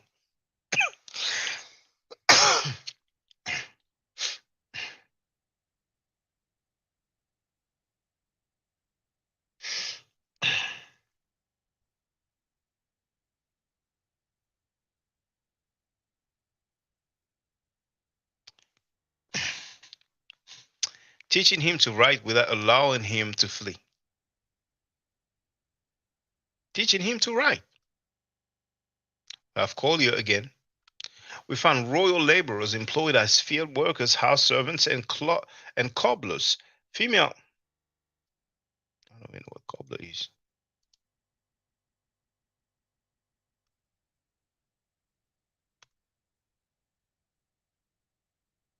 The person whose job is mending shoes. Okay.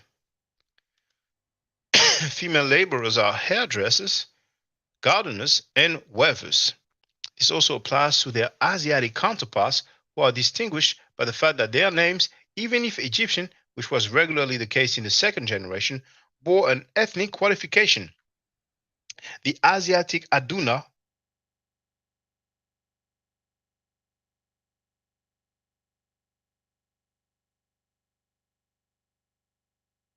check that you can hear me. I don't know why it turns off like that.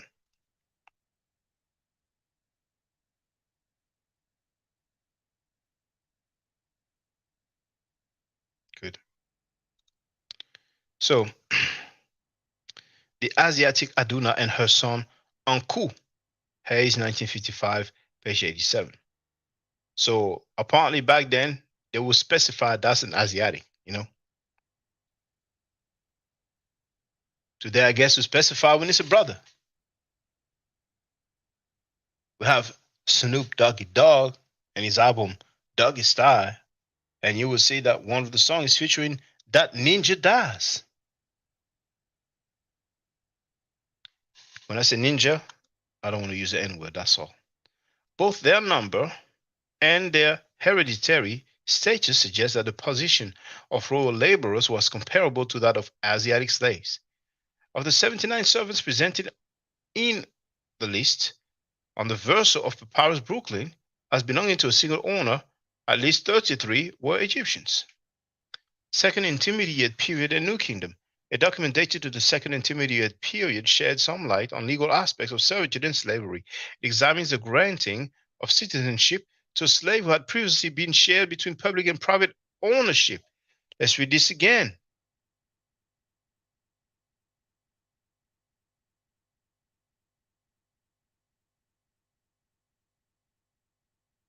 The granting of citizenship to a slave who had previously been shared between public and private ownership.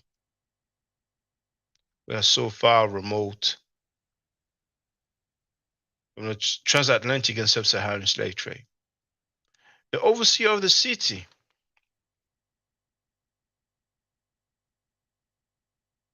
Emir Newt, I would say. Vizier, Chati, overseer of the 6 great courts, Amenemhat, an order to the reporter of Elephantine Hekaib to his effect. An order was issued for the vizier's court in year 1, Renepet Bois, or Wa Renepet. First month of summer, day 27 of the time of Chubak, life, prosperity, health, Ankh, Uja, Seneb. The order concerns the appeal which the administrator, Itef Seneb, son of Hekaib, made, saying, Senbet, Senmut's daughter, is a slave girl, Hemet. So that's the English translation. The nature is Hemet, of the tenants jet of Elephantine's people, but she is also the slave girl of Hebsi's son, Seanku, my lord, and let her be given to me, or to the city, according as her owners agree. So he said, so it shall be done as her owners agree. So run the orders. A reply to this leather roll of the vizier's court has been brought, stating, the attorneys of the people about whom you wrote have been questioned. They said, we agree to the giving of the slave girl Senbet to the city as her owners, agree in accordance with the appeal which our brother, the administrator, Itef has made concerning her. Now they are to be made to take the oath upon it, and you shall put the orders before the slave girl Senbet. Papyrus Berlin 10470. This text demonstrates the gradual importance acquired by the community Remetu and Abu, people of Elephantine, whose role in the administration of public property replaces the nominal power of the king over the royal laborers in the Middle Kingdom.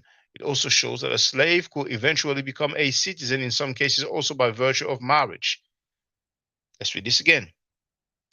It also shows that a slave could eventually become a citizen, in some cases also by virtue of marriage. Scholars call the lineage 1939, and you have the page numbers here, table 24 to 55. To real, are you still there? I don't know if you remember when I mentioned that eventually maybe they will become, part of society. And I remember you laughed though. I remember you laughed, but it's all good.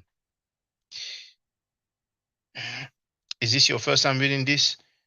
Well, I stopped. Which page did I stop?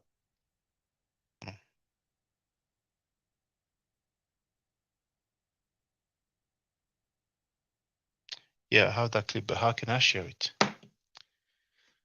How can I share that clip? I'll have to do private stuff.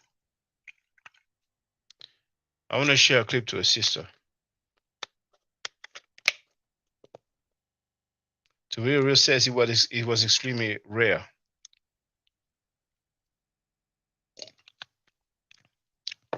Says who? Now,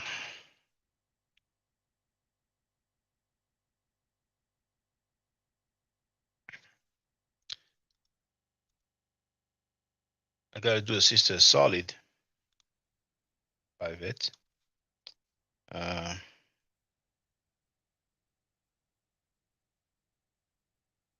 Like maybe nickname Popo soon.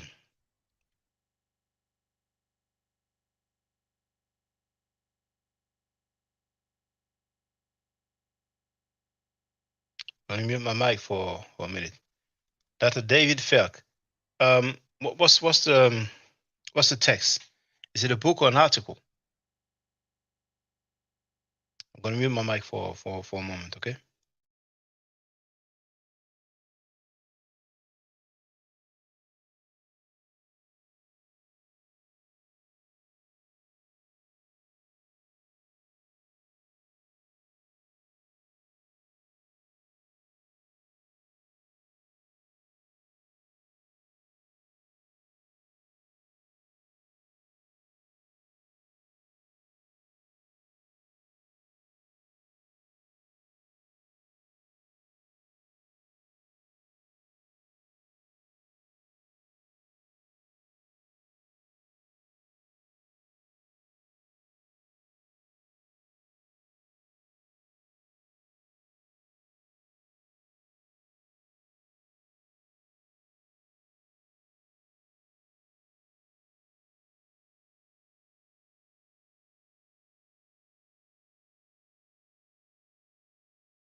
I'm just about to send something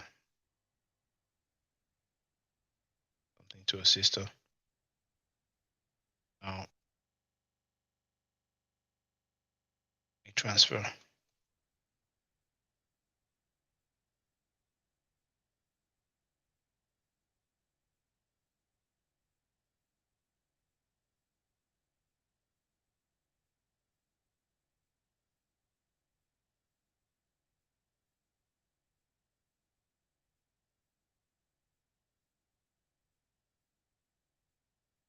Moving on.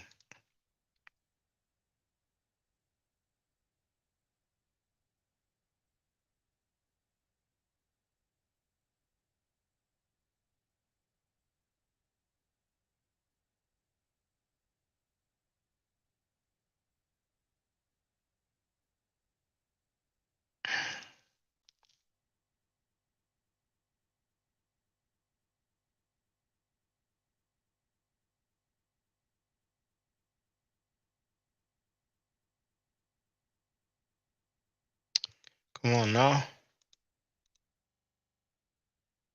How big is it? What's the size?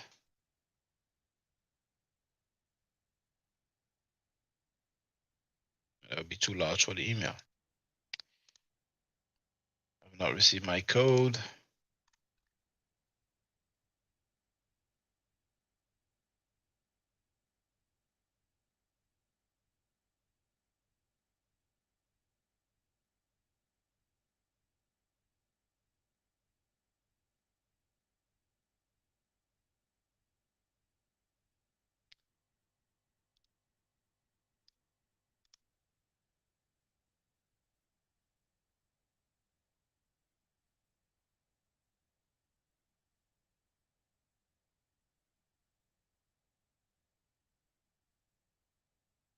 It's always like that.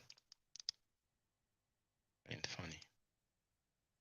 Okay, transferring, good. So, Brother Two will mention Dr. David Falk. There's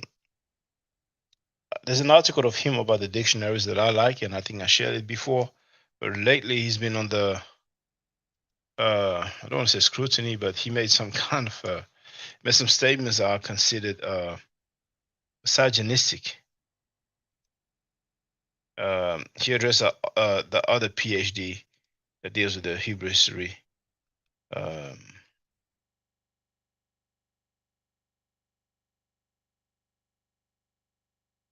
just looking for the name of the lady.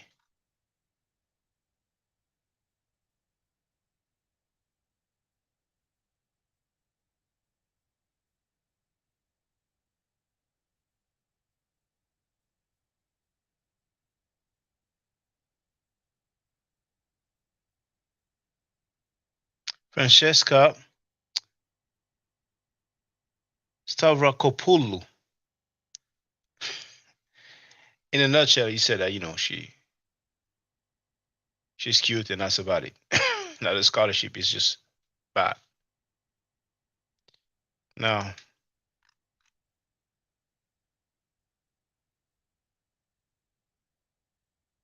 he has a website. I think it's called Egypt in the Bible or something like that.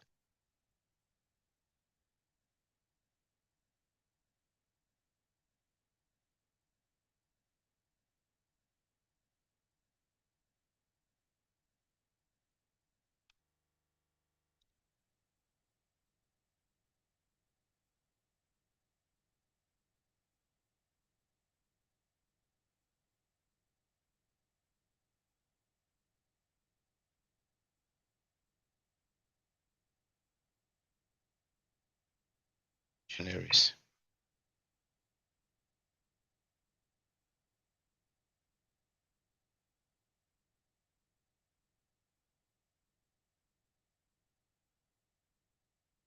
There it is. Dr. Falk about Egyptian dictionaries.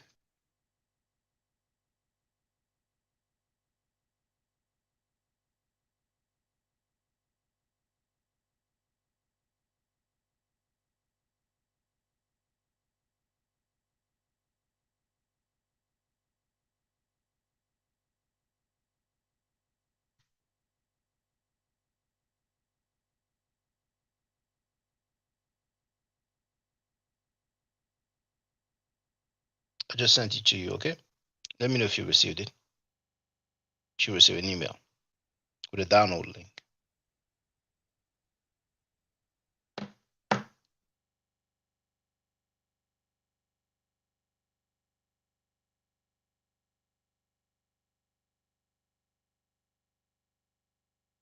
Okay. Now, coerced foreign labor and the army were needed to deal with the growing expenses of an impressive military apparatus. I don't know why I struggle with that word so much. The biographical text from the tomb of General Ahmose, son of Ibana, at El Kab, provides a picture of the status of foreign slaves during the first part of the New Kingdom, boasting more than once that the king had allowed him to treat as slaves the Asiatics he had captured as spoils of war. In one of the few administrative archives of Dynasty 18, the correspondence of Ahmose of Penyati, the mother of an Egyptian female servant, Bakit, complains that the master to whom she had entrusted her daughter has now passed her on to someone else. This would suggest that Egyptian servants, unlike foreign slaves, were usually not treated as objects for trade, but rather as employees. So now they're talking about employees now all of a sudden. The issue then reaches the courtroom where it becomes somewhat complex. But Ahmose of Penyati says to his lord, the treasurer, T, why is it that the maidservant who was with me has been taken away to be given to someone else? Am I not your servant who obeys your orders night and day? Let payment for her be accepted for her to be with me, because she is only a child and unable to work. Or let my lord command that I be made to bear her workload just like any maid servant of my lord, because her mother writes me saying, it was you who allowed my daughter to be taken away, although she was there in your charge. However, since she is a daughter to you, I have not complained to my lord. So she says by way of complaint. Now it's the Papyrus Louvre.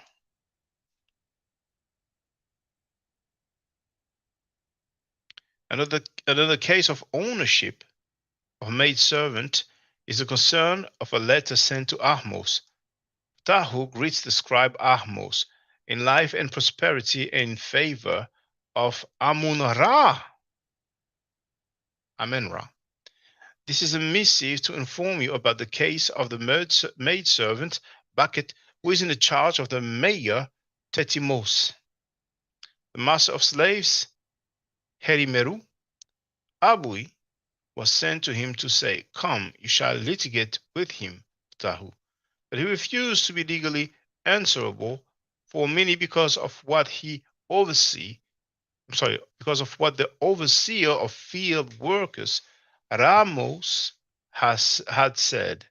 Look, as for this maidservant, charge the laptop.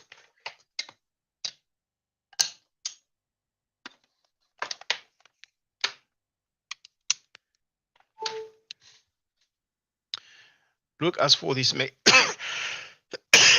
Look, as for this maidservant, she is a maidservant belonging to the mayor Mini, the sailor, whereas he does not give heed to me so as to litigate with me in the court of magistrates. Papyrus BM 10107. BM is British Museum. People given as reward are still referred to with Middle Kingdom terms such as heads or people. Habashi, 1950. The Annals of Thutmose or Jehotimes III define foreign prisoners of war as men, remechu, in captivity, and employed the term meri dependent to refer to people serving in temples or households, including foreign captives. The official Minmos received 150 dependents from the king as a reward for having contributed to the foundation of numerous temples.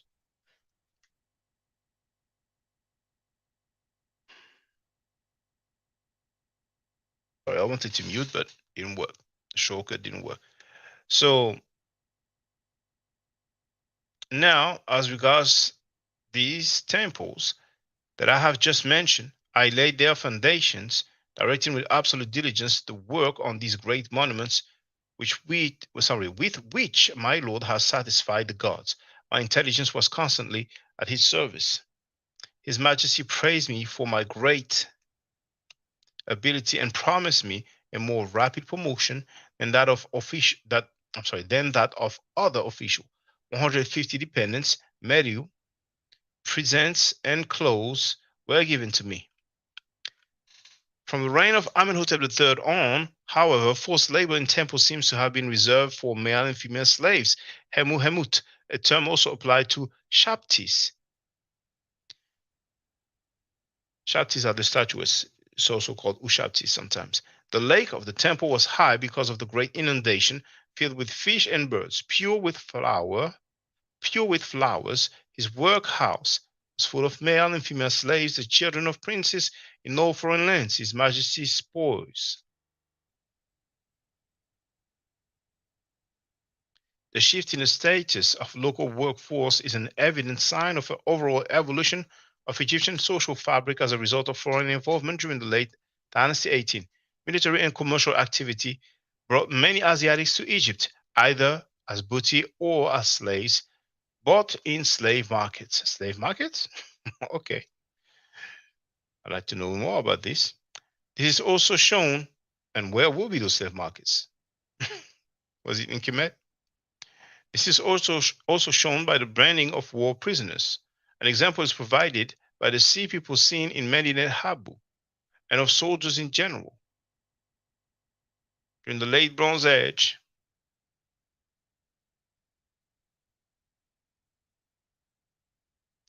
branding of war prisoners.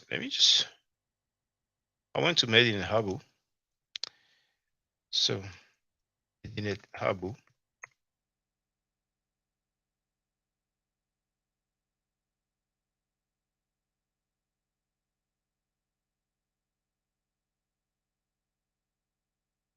Anyway, let's see some other time.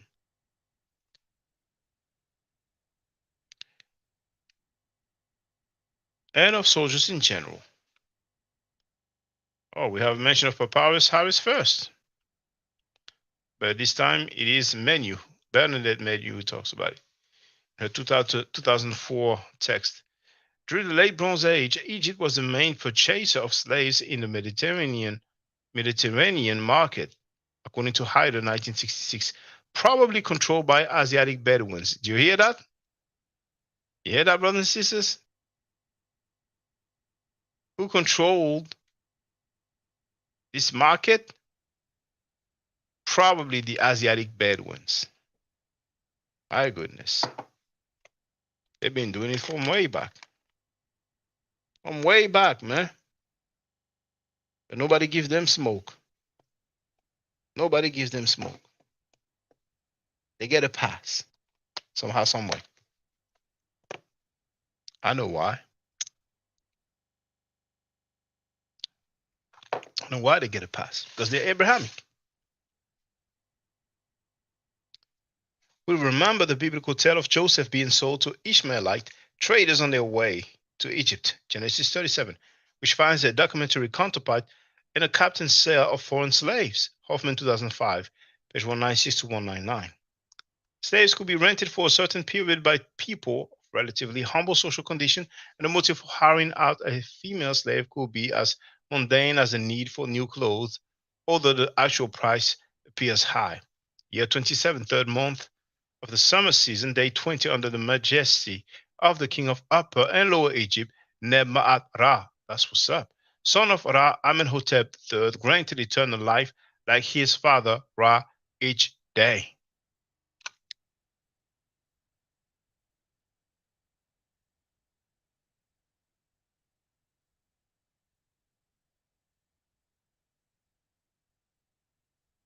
Rekhem Nesut Biti Neb-Ma'at Ra Sa-Ra Imenhotep Redi or D Ankh Jet Mi It F Ra, and then it's Ra Neb, coincidentally. The day in which Neb Mehi, a shepherd in the temple of Amenhotep, presented himself to the shepherd Messi, saying, I am without clothes. Let me be given the value of 2 days' work of my slave girl Harit. So the shepherd Messi gave him a a Dayu garment worth 3.5 shati, and a Seju garment worth a half shati. Then he came back to me once more and said, give me the value of 4 days' work of the slave girl Henut. So the shepherd Messi gave him grain worth 4 shati, 6 goats worth 3 shati, and silver worth 1 shati, for a total value of 12 shati. So you see here, it doesn't say 50 shekels for raping a girl. See, 50 shekels of silver for raping a girl. See?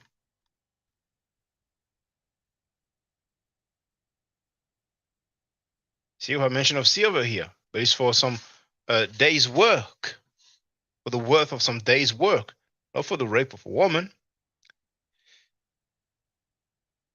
But 2 of the working days of the slave girl Henut were particularly hot. For this reason, he gave me 2 more days' work of Meriem Tuf, and 2 days' work for the slave Nesethi, in the presence of several witnesses. Papyrus Berlin 9784.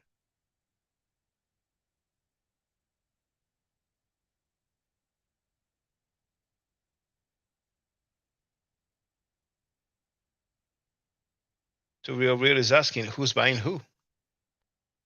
Well, I don't think there's any buying right there. I may be wrong, but it appears to me that in exchange for some clothing and other stuff, then there will be some days' work being done. Just like we're working today in exchange of some monetary value. But I may be wrong. I may have misread that thing. The same practice is documented in the community of Der El Medina, where each family could benefit from a servant's Hemhemet days of service. Heru ni Baki. The service was granted by the administration of the royal tomb as a payment for goods or other services with other village inhabitants. These servants appear on the same salary list as workmen and others paid by the administration. But they range clearly at the bottom of the social spectrum at Der El Medina. Grande once again, 2000. Now we need to read this again. These servants, sometimes they use slave, but these servants appear on the same salary lists. There's people on the list, some people who are being paid, man, who receive the salary.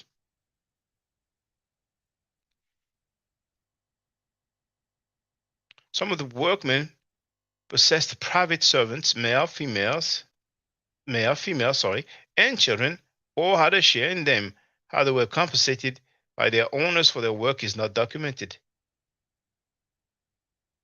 People in servitude also had the right to be treated equally when they broke the law. People in servitude had the right to be treated equally when they broke the law. A female slave found guilty of theft was sentenced to give back twice the value of what she had stolen. From the Papyrus Leiden Museum is beautiful as well as the Netherlands, or Holland as some people call it. A number of administrative texts from the New Kingdom present different legal opportunities for slaves to be freed. Oh my goodness. Often linked to a form of quiproquo between slave and master, as in the case of slave who agreed to marry an invalid niece. So man, it says a number of administrative texts from the New Kingdom present different legal opportunities for slaves to be freed. Year 27 under His Majesty the King of Upper and Lower Egypt, Menheper Ra, son of Ra, Thutmose, given life eternity like Ra. the barber of the king, Sabastet, entered into the presence of the young princess of the royal palace, saying, "My slave, one of my own people, Heseb, named Amenyu, whom I had taken prisoner with my own arm when I accompanied the king. He has never been struck nor imprisoned behind a door of the royal palace. I gave him as wife Takemnet, the blind one, daughter of my sister Nebeta." Now check this out. Who had previously lived with my wife and my sister. Now this person here,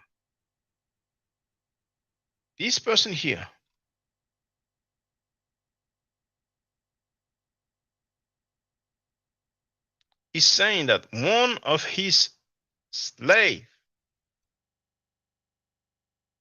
that he had taken prisoner when he accompanied the king has never been struck nor imprisoned, and he, the master, gave his quote-unquote slave a wife. We even have the name of the wife.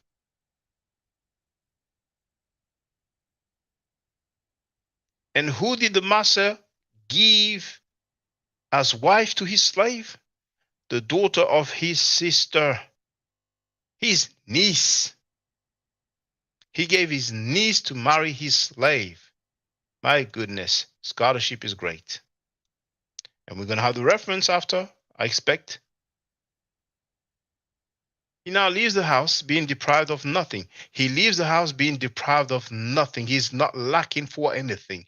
And if he decides to agree to a legal compromise with my sister, no one will ever do anything against him. No one will ever do anything against him. The reference is Seth, then you have Urk, 4, and you have these references. Now the Urk, U-R-K, I think has something to do with the Wörterbuch.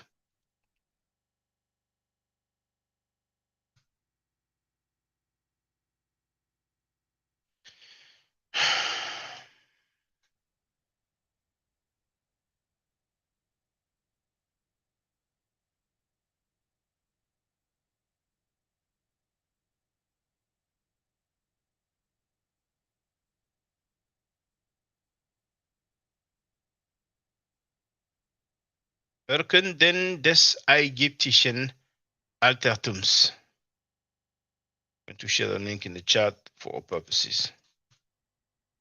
It's German. So my pronunciation was probably way off.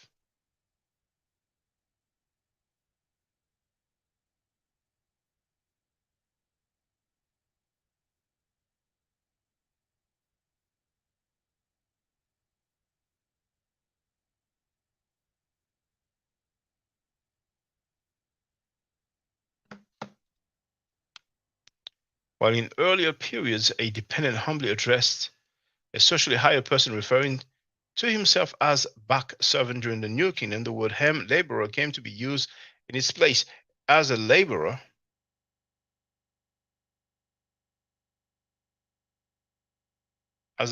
serves his master, so I want to serve my Lord. Papyrus Lansing, 11.3, Gardner, 1937. The same practice applies to administrative and legal documents in which servants are identified by social status and by name.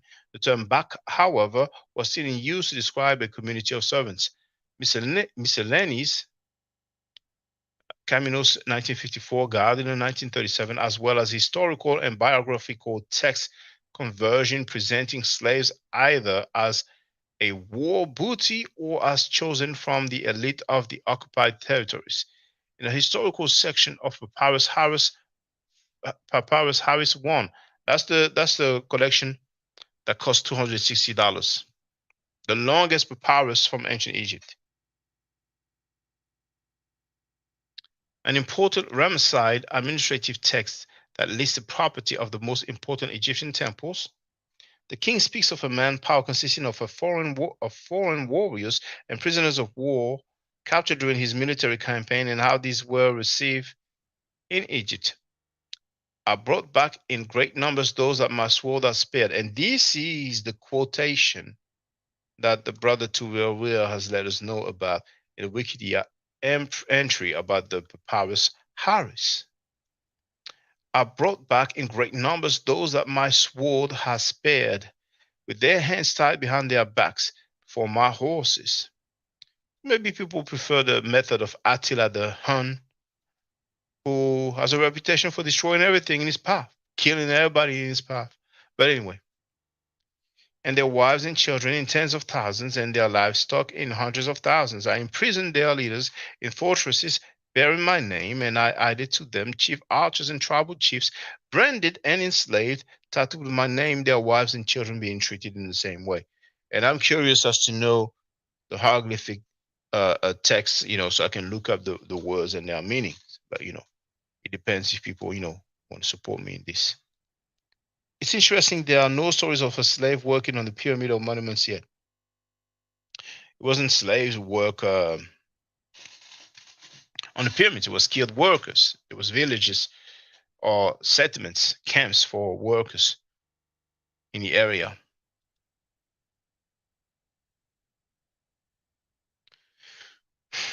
So you have the author India Grande from his book from 1994 that is now $260, $230, 230 euros.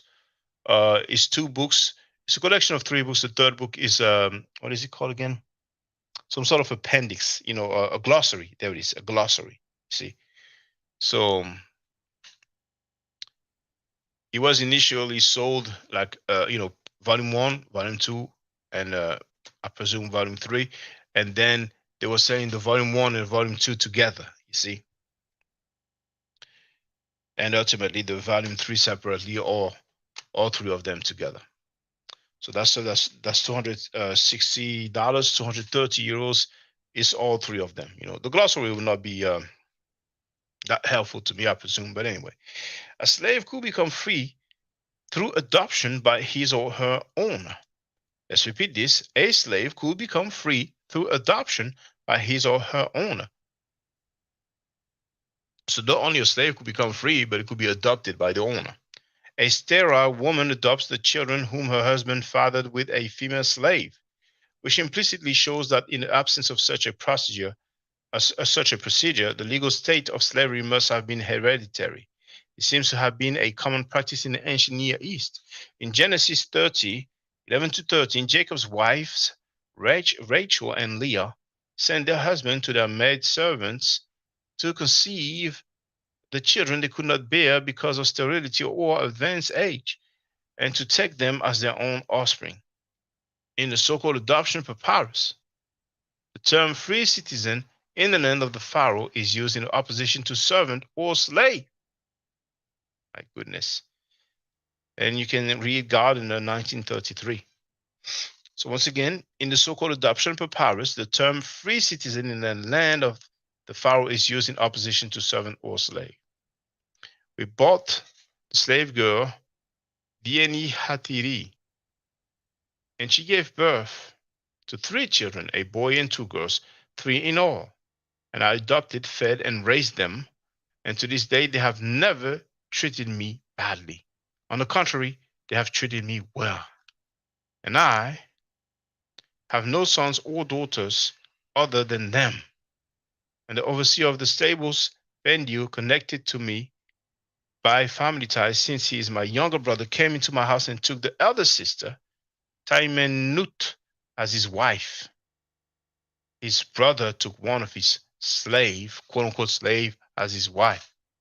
My goodness. And I accepted this on her behalf, and he is now with her. Now I have free.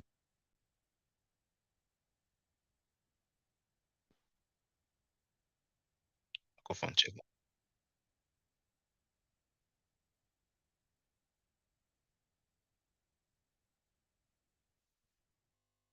Microphone check 1, 2.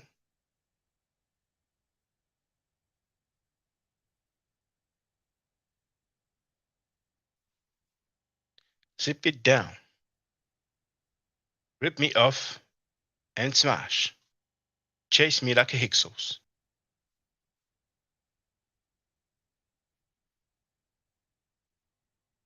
As well. Now I have freed her, And if she gives birth to a son or daughter, they too will be free citizens. Remech Nemhi in the land of the Pharaoh, since they will be with the overseer of the stables, Bendu, my younger brother, and the other 2 children will live with their elder sister in the house of this overseer of the stables, Bendu, my younger brother, whom I today adopt as my son, exactly as they are. I hereby make the people whom I have put on record free citizens of the land of Pharaoh, and if any son, daughter, brother, or sister of their mother and their father should contest their rights, except Padiu, this son of mine, for they are indeed no longer with him as servants back, but are with him as brothers and children, being free citizens of the land of Pharaoh, may a donkey copulate with him and a donkey with his wife, whoever it be that shall call any of them a servant. You know what's funny? We have donkey of the day. The Breakfast Club. Charlemagne the God has the privilege of labeling people donkey of the day for some wrongdoings or wrong words. And thousands of years ago, these guys say that whoever calls those formerly enslaved people or servant people, if they are labeled or called servant, then may a donkey copulate with him. And you should know what copulate means.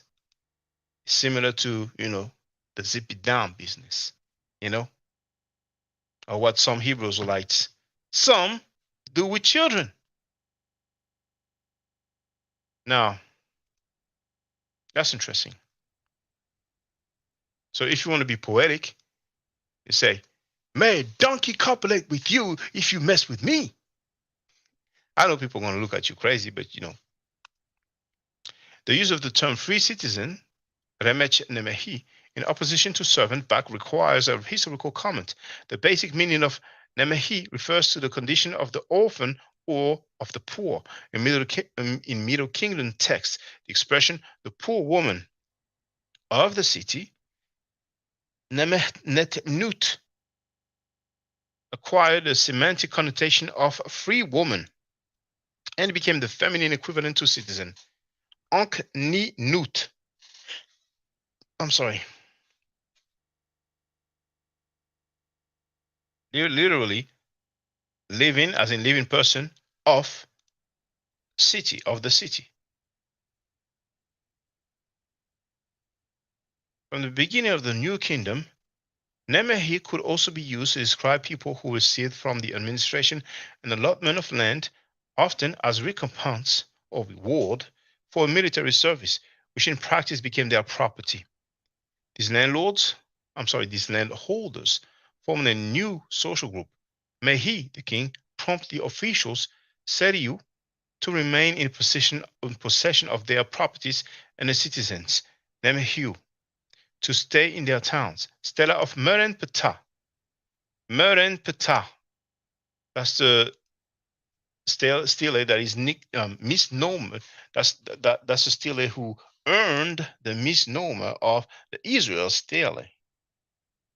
That's a stele where people claim it says Israel, and we know it doesn't say Israel. You've heard me say so many times why it doesn't say Israel, because first of all, it spells ECDR phonetically. Secondly, we have the determinative of the sitting man and the woman, and 3 strokes, which is the mark of the plural. So it's talking about people, not a place.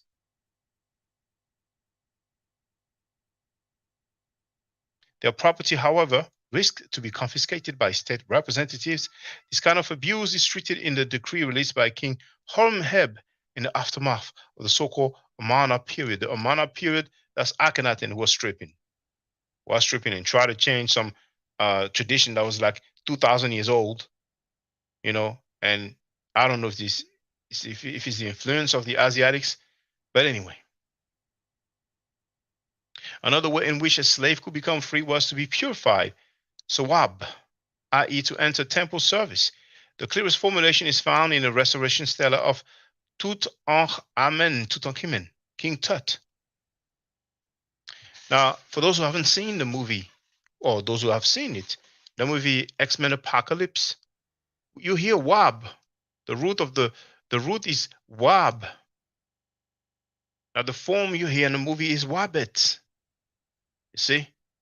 And that's early in the movie when Storm takes Apocalypse to her house and he's watching the TV. He puts his hand on the TV. And she asks him, what are you doing? He says, learning. And when he removes his hand from the TV, he says, this word needs to be Wabbit. Now, some versions of the movie will have the subtitles and they will put cleanse. Cleanse, purify, same thing. Now, Andrew Bennett, thank you for telling me that you can hear me. V Bennett is still here. Storm has joined us. She's in the place to be. Storm wrote, V Bennett, you put those academic assassin hands on Chief X, though. I appreciate that. Chief X will take some time to recover.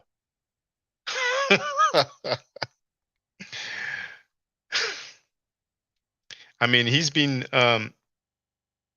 making those claims for years, and in one exchange, it was destruction. His Majesty built the box of the god on the Nile in cedar wood of the best in Lebanon, of the most prized along the Asiatic coast, inlaid with gold from the finest of foreign lands, so that the Nile was illuminated. His Majesty purified slaves, men and women, singers and dancing girls, who previously had been slave girls assigned, that's how they translate it, assigned to the work of grinding in the royal palace. They were rewarded for the work done for the royal palace and for the treasure of the Lord of the two lands, Tawi. I declare them freed from slavery. I wonder what they translate by slavery. I think it's probably Baku, basically being servant, and reserved for the service of the fathers. All the gods wishing to satisfy them by doing that which their Ka desires, Ka, spirit or life force, because they protected Egypt. While the king maintained nominal property over slaves until Dynasty 18, Ramesside Egypt witnessed the development of private ownership of slaves who could now be bought and sold.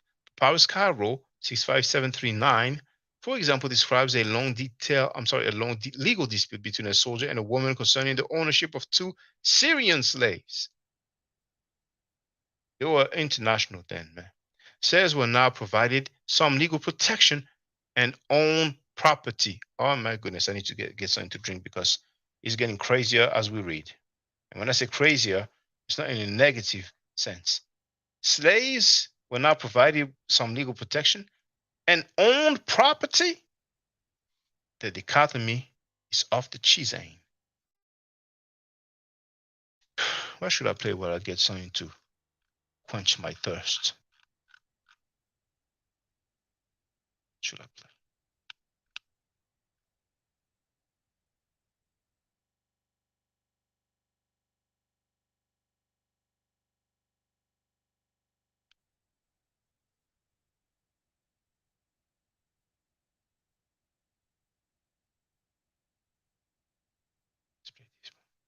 It was on my channel. Shaka, all these niggas sleep with each other's wives, brother. All of them. Our brother, me and Quana ain't beefing, but Wives? Quana, You mean wives' daughters? no, they sleep with each other's wives. Like, say a Hebrew Israelite is married to one of these brothers, and she breaks up with them. Next thing you know, she's with the other Hebrew Israelite. The mighty Hebrew, brother Zabak, and brother Quana had the same wife at one point in time. Now, this is common knowledge, so I'm not banging on my brother Quana. Everybody knows this. See? So that's why when you look at it, you got to be like, come on, man. All they do is bang on each other. I don't care about that shit, because I know you are fucking men who make mistakes. You are just men who make mistakes like everybody else, brother.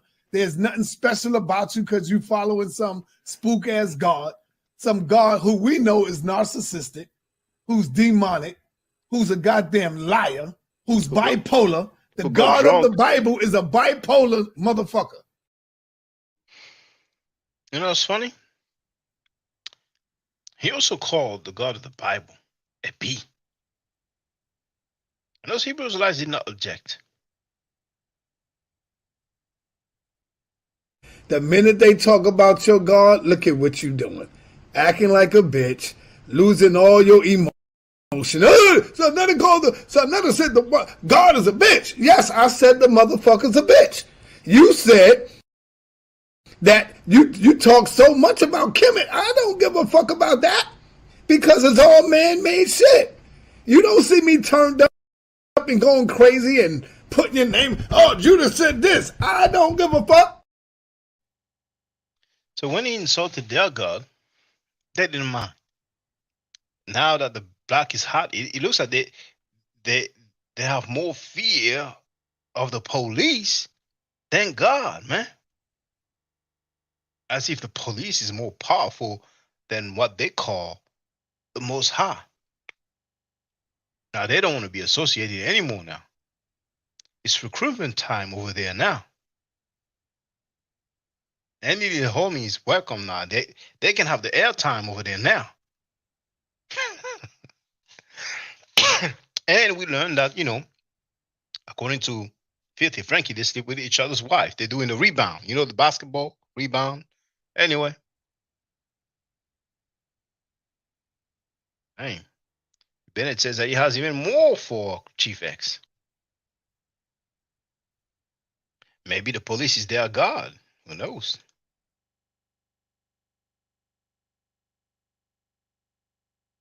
So once again, slaves were now provided some legal protection and owned property. Papyrus Wilbur, which dates from the time of Ramesses V, is the most important pharaonic register of land assessment and refers more than once to slaves among the owners of the land being assessed. Oh my goodness. This Papyrus Wilbur refers more than once to slaves amongst the owners of the land being assessed. Gardiner talks about this back in 1944 and 1952. I wasn't even born yet, and Sir Alan Gardiner already dealt with that early. Have you been at road? As far as GFX is concerned, I have bad intentions. So you have bad character as well. When you don't quote what they like, they tell you have bad intentions, you have bad character, man. You're supposed to help me out, man. Modernize, one of the most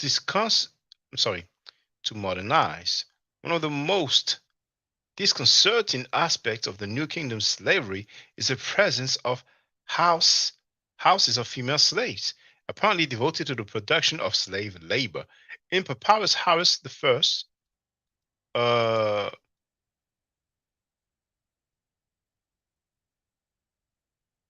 still the same one that I would like to get my hands on.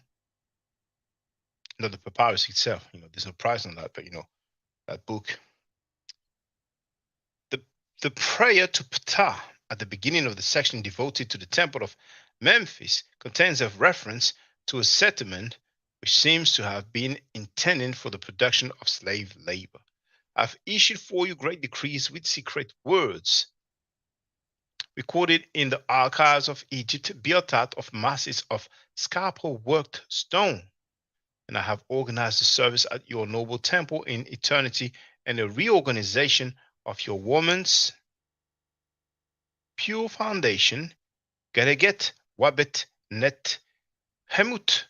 I've gathered their children that had been scattered in the service of others, and I have destined them for you in the service of the temple of Ptah as an order established for them in eternity. Papyrus Harris the first, 48.8 to 9. The biblical text of Genesis 47:13, I don't know what FF means, FF dot, tells us that Egyptians could opt to become slaves when forced to do so by famine. selling their possessions and also their own persons. In this vein, a priest of Medinet Habu Neb named Amenchau. One second. Great.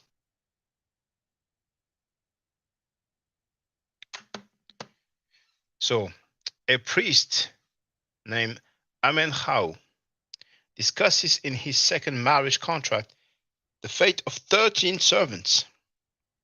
9 servants are passed on to the children of his first wife, and the other 4 are given to his second wife to become her property if her husband dies or in event of divorce. This document is interesting because it presents, alongside the local servants, a foreign female slave, Hemet, and above all, because Amenchau's 2 wives are described as citizeness, Anket net Nut.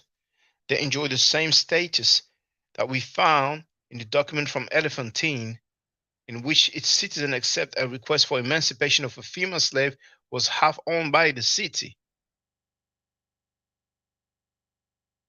So there was a request to free a female slave. The generic term appears in sources from the Middle Dynasty 18 onward, when women took a more active part in private legal procedures. Bernadette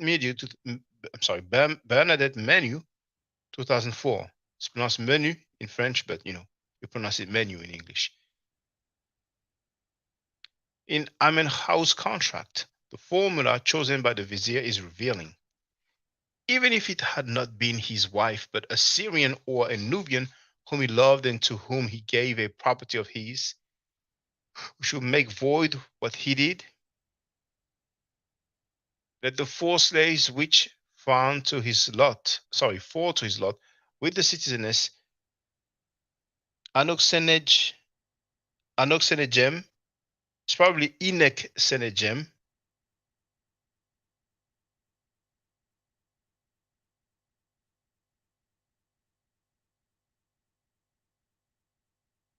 or maybe Inek S Negem, but this is probably I am Inek, which is for which we have a Hebrew counterpart, Anoki. I made a video about that anyway. The 10 Commandments, I am thy God, Lord, blah, blah, blah, Anoki. Maybe the nature is Inek for I am, but anyway. Negem, one of the meaning of Negem is sweet.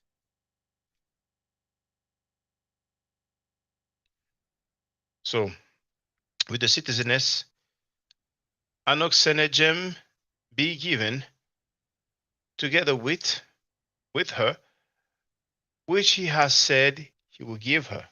My 2/3, in addition to her 1/8, and no son or daughter of mine, i.e. Amenchau, shall question this arrangement which I have made for her this day.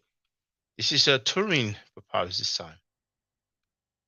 Egyptian laborers made up what will now be called a lower class, whose status appears to oscillate between that of unpaid foreign slaves and that of paid local workers. Well, when we talk about lower class, in no way we're dealing with slavery. Later periods. Damn, how many more pages, man? Because okay, it's about the end.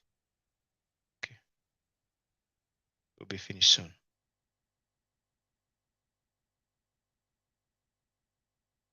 During the first millennium BCE, Egyptian society became increasingly characterized by an ethnic blend. While in the New Kingdom, the relatively large numbers of servants and slaves had made them a basic, although textually underspecified, component of Egypt's social texture. As the imperial power declined and Egypt lost its influence in Asia, the number of slaves in the Nile Valley decreased considerably. Foreigners in Egypt were now mostly organized as autonomous communities, such as those of Greek, Semitic, or Carian mercenaries in places such as Elephantine or Naucratis, References to slavery from the beginning of the first millennium are significantly less frequent than those of the Ramesside period. An inscription in which the Libyan potentate Shawshank, great chief of the Meshwesh and future founder of Dynasty 22 between 1962 and 736 BCE, declares that he wishes to establish a religious foundation in Abydos to maintain the funerary cult of his father Nemlot, Cairo JE 66285. Blackman talks about it in 1941. There appears among the personnel of the foundation a field worker responsible for 4 laborers, Hemu. After this period, this term disappears from administrative documents. The status of slave, if any, remains elusive. It comes as no surprise, therefore, that in the 5th century BCE, the Greek historian Herodotus does not mention the slave among the 7 classes of Egyptians, Aegyption hepta genia, that he considers representative of Egyptian society as a whole. The Egyptians are divided into 7 classes named after their occupations: priests, warriors, cowherds, swineherds, tradesmen, interpreters, and sailors. History 2.164. And I am an interpreter. That's what I do for a living. Nor is it surprising that a few decades later, Plato's analysis of Egyptian society very much resembles Herodotus's. In a dialogue, Timaeus, an Egyptian priest, talks to the Athenian lawmaker Solon about the laws in his own country. In the first place, there was a class, Genos, of priests, which is separated from all the others. Next, there are the artificers, who ply their several crafts by themselves and do not intermix. And then there is the class of shepherds and of hunters, and then that of husbandmen.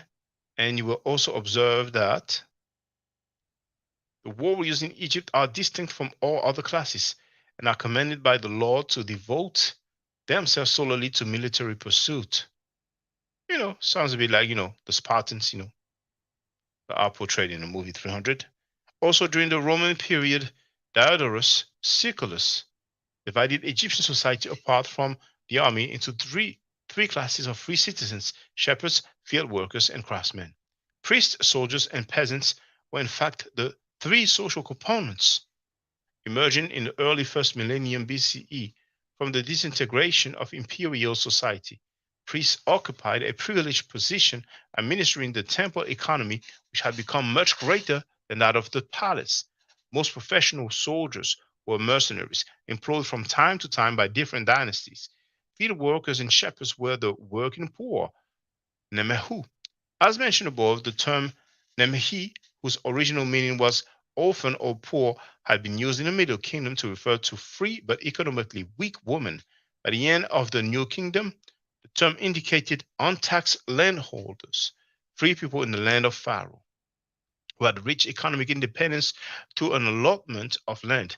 In Egyptian society of the 1st millennium BCE, whose political horizons had been reduced at the most to the Nile Valley, there was no longer room for large-scale slavery, so that semi-institutional servitude had been replaced by 2 forms of socio-economic dependency. On the one hand, by the cooperative link between the individual and his professional group, so tight a link that the professional group appeared to Greek observers to be a closed social class. On the other hand, by a more frequent recourse to commercial transactions of servants who could eventually free themselves from this form of tight dependency, and finally by selling oneself as a servant in order to avoid economic hardship, as in the Cairo stele. In this respect, contrasts from the Scythian and Persian periods provide no example of differentiation between indigenous and foreign people. Slaves called men of the North appear in documents from the Kushite and Scythian periods, such as Papyrus Louvre E 3228C or Papyrus Vatican 10574. Servitude was often the result of the search of economic protection and could be encouraged by religious motivations, which clearly suggests that this form of tight dependency was closer to clientship than to slavery.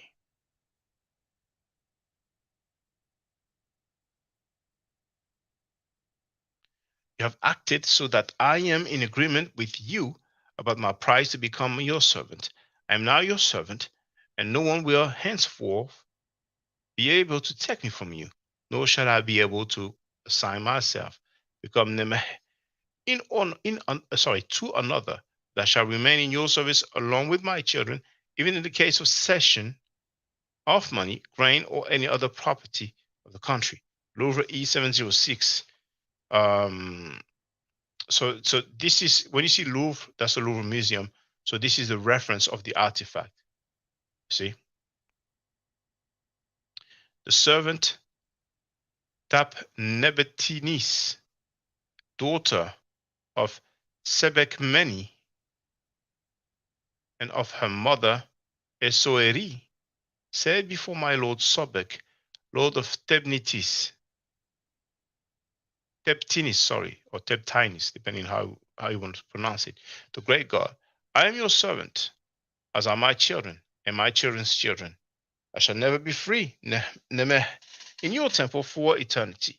You will look after me, keep me, safeguard me, keep me healthy, protect me from all male and female spirits, from every man in trance, from every epileptic, from every drowned man, from every drunkard, oh, woof woof, from every nightmare, from every dead man, from every man of the river, from every man, from every foe, from every red thing, every misadventure, every plague.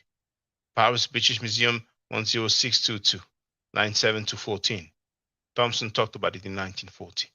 Greek papyri in Egypt reveal a rise in Hellenistic forms of slavery. Based on capture in war, the purchase of slaves from Syria and Palestine, as described, for example, in Zeno's papyri. So all those people who say they hate the Africans because of what they did to my people, well, in Syria and Palestine, they used to be selling slaves like crazy. The enslavement of debtors and the inherited status of slaves' children born in their master's house. In the text of the Ptolemaic period, however, the most common form of servitude, including voluntary servitude, had turned to be that of temple service. The freeborn person was now in contrast with someone born within the walls of the temple, the last bastion of Egyptian high culture in an increasingly syncretistic society. Final remarks. The study of servitude and slavery in ancient Egypt is instructive from a threefold perspective. From the historical standpoint, Pharaonic Egypt shows the adaptation of different forms of servitude to varying economic needs and political ideas, ranging from a widespread extent of coerced labor during the Old Kingdom, when the whole of Egyptian society was heavily dependent on state control, to politically motivated restrictions of freedom during the Middle Kingdom, and to an abundance of foreign slaves in the New Kingdom, to end with different forms of voluntary servitude during the first millennium BCE. From a social point of view, the important changes that took place in the Pharaonic world during the 3,000 years of its written history display an evolution from the pyramidal model of the Memphite period to the meritocracy of the Middle Kingdom, from Ramesside bureaucratic centralism to the emergence of closed social and religious groups during the late period. From the cultural point of view, the study of forms and patterns of Egyptian servitude allows us to outline a cultural history of Egypt, which reveals, on the other hand, the inner workings of an autocratic ancient Near Eastern society. On the other hand, glimpses of extraordinary modernity, such as the distrust in rigid legal codification of social status. And then you have the bibliographic notes, or more simply, the bibliography. So that's it. I was glad to share this with you all, brothers and sisters. Sister Neo X is about to go live. Let me share the link. It will be in about 15 minutes. No.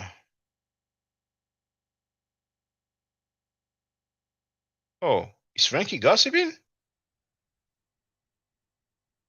Look at the title of Frankie's video. He wants to talk about molestation now? He wants to show to the judge that is he wants to reinvent himself. Israel doctrine, the story of Hassan Campbell and Africa Bambaataa, how it got crazy. Are they all going to shame the victim again, like they've done in the past? Anyway, let me share Sister New X upcoming live stream.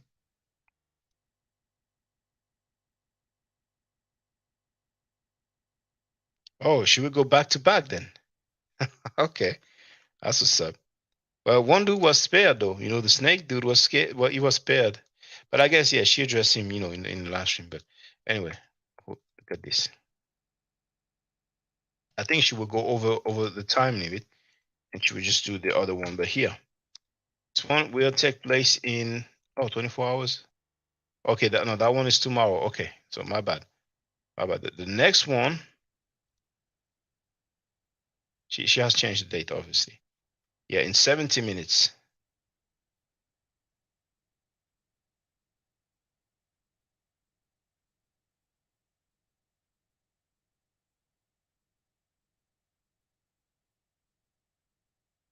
It's the next live stream. When I just share this for tomorrow. Now,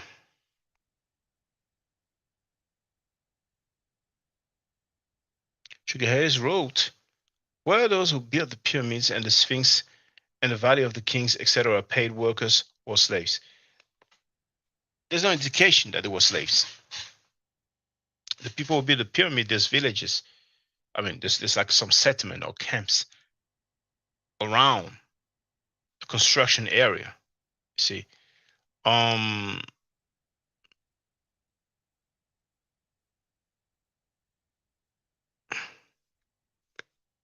that book, there's a mention of a guy named Khonsu. Or was it called Khonsu, or was he drinking with Khonsu?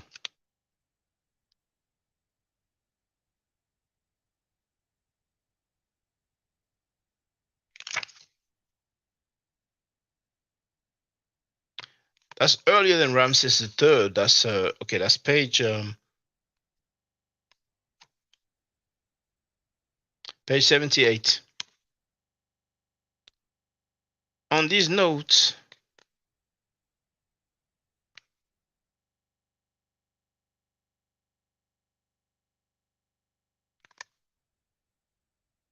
there's a large flake of limestone from it's a long name, Qenhekepeshef's village, with a list of absences from work, a list of people who did not turn up for work.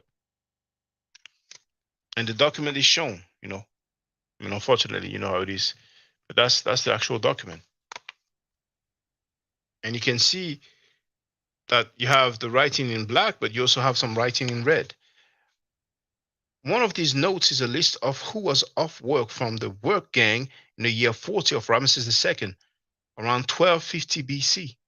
We know that one man called Penub was off one day because his mother was ill, while another called Penduau was off because he was drinking with Khonsu.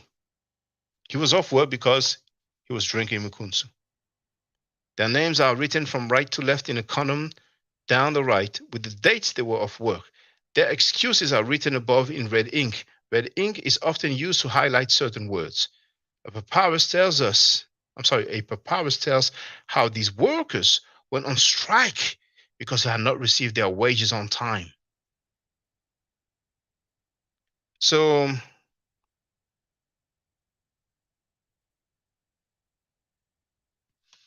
could slaves go on strike because they had not been paid?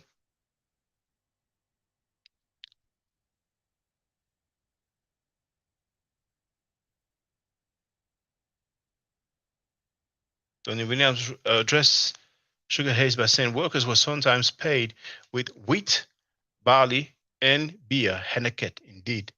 Which sounds very similar to Hennekein. So when I found out that Medu Nature word, then I went to look at the etymology of Hennekein. but it's just a, I mean, Heineken, I'm not sure how you pronounce it, but it's a very famous brand of beer. Also like coming out of the Germanic lands. So, brothers and sisters, what should we do with this?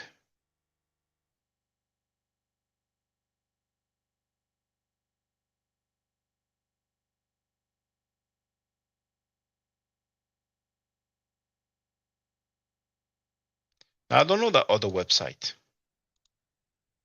AB Books, I've used it before, so I'll be more comfortable.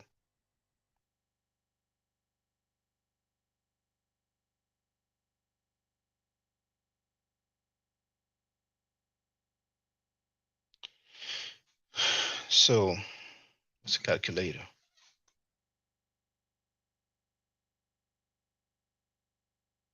2, 5, 3, 42 plus the 524 shipping. It's only that much because it is shipping from within France. That's 258.66. So let's round it up to 260. And let's say, well, if 10 people get on board, that's $26 each.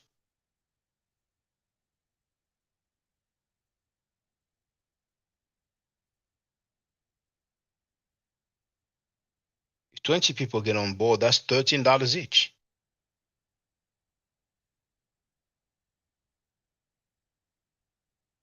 Donnie Williams wrote email with details. If y'all want to go in, Shaka. I don't understand. Please rephrase. And really, I don't mind paying half.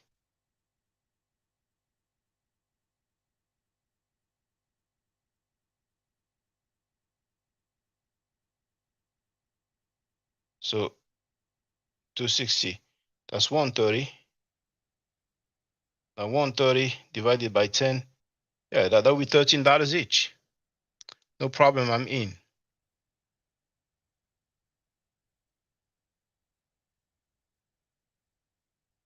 So best way.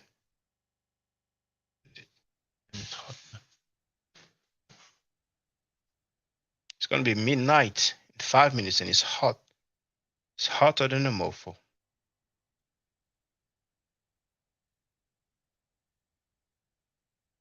My paper. Oh, dang.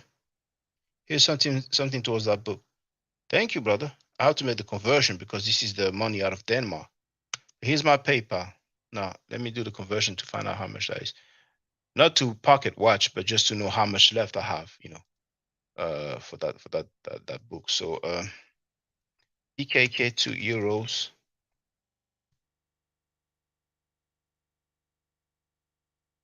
All right, so that's 26.85 euros. So 130. Well, okay, let's do it this way, man. Whoever feels generous, you have my PayPal address here. And hold on, disregard, it was reference to the book, which you just gave the details. I was actually thinking about this all day. I looked at so many libraries online. You know what I'm saying? I actually went to one library in my city, but it's closed on Sunday. Sorry, on Monday. Many times in France, when they open on Saturday, then on Monday they will be closed. Because over there on that library, you know, they have a website, but they don't have a listing and all that. I was thinking that maybe, but I don't. I could go around Paris and seek for it, but most likely, you know, I don't know. But yeah, I was thinking about this all day, man. About getting that one.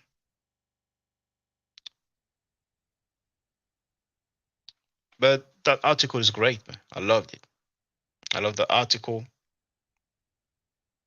It may be confusing for those who are not familiar with the transliteration. It looks like a bunch of letters and special characters, special symbols. But I've been reading them as we came through. I mean, as we went through them.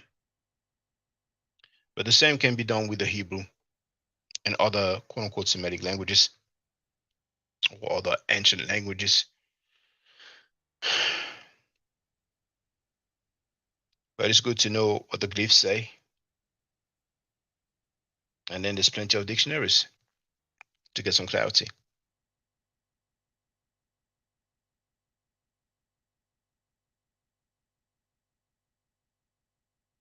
So I understand that it may have been a bit technical. Hey. Indeed. Good luck to Real. I didn't even know it was the longest papyrus from ancient Egypt, man.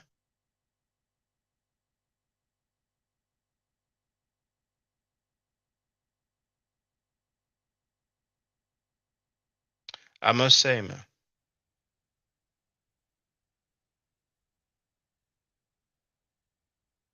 I must say that people looked out for me when I informed that I was about to do a museum trip. You know. Yeah, the euro and the US dollars are kind of almost the same now. Yeah, indeed. So we always says yes, it's deep. No. But yeah, people really looked out for me for that museum trip.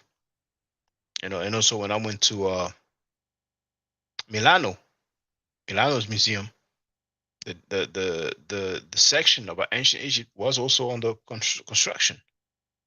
So then I made a video. I was at the train station, the Milano train station. I was about to make my way in Bologna. So I told people, hey, this is what happened. You know what I'm saying? People want to look out for me. And yeah, people, came through with the donation. So I remember that. So no matter what, I'm not tripping because I know, people have been kind. That first museum trip, I went just driving, with the family. I first went to Lyon, which is in the south of France, because I'm in the Paris outskirts. So I got that museum. Of course, I shared the artifacts that I filmed. Then I went to Italy. I went to Torino. And was it on the way back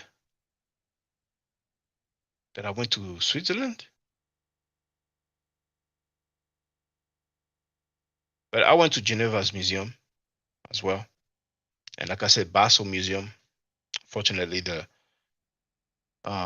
Department for Ancient Egypt was under construction.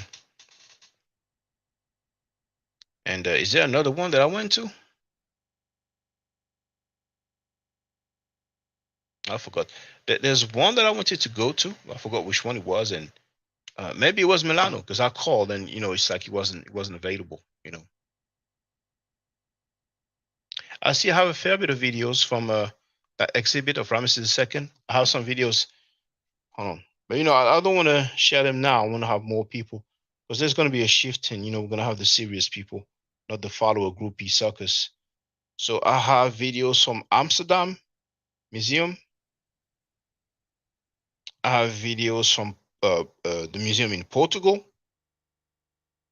I still have some videos from Bologna Museum in Italy, from the museum in Madrid in Spain. A little bit from the Louvre Museum.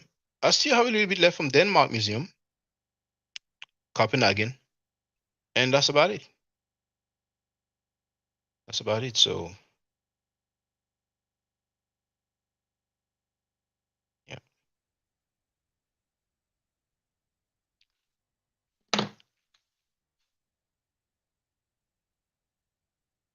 And really, I would like to go to the Meadow. I bought that thing just to share books. I mean, it's not really shown well, but it's some people call it a visualizer. What do they call it here?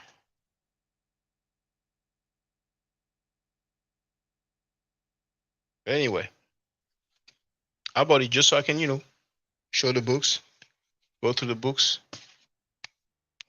I have a hieroglyphic dictionary, which is quite recent, 2019. It's quite recent. They don't do them every year, And it is by a lady called Yvonne Bonani, but initially it was another guy who's deceased now called, hold on. Okay, I'll tell you the name. It's at the bottom of the pie, so I'll take it. I'm gonna have to. I'll tell you the name of the scholar. Banani. Is it Ashraf?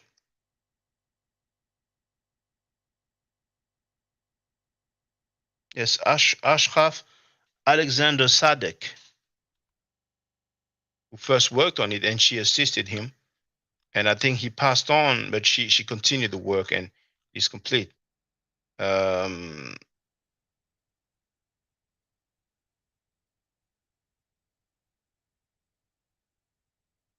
know what? Hold on.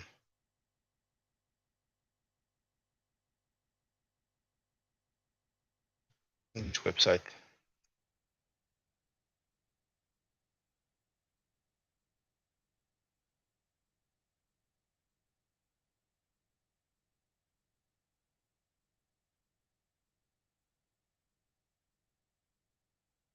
That's the one I have. Shaka, can you verify you got the Cash App? Oh yeah, I got it. Thank you. Appreciate that, brother. Appreciate that. Yeah, I got it. I got the email.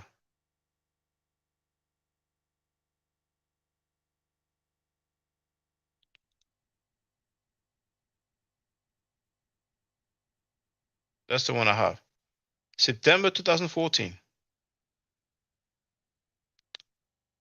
Does he have a Wikipedia entry? Ashraf Sadek.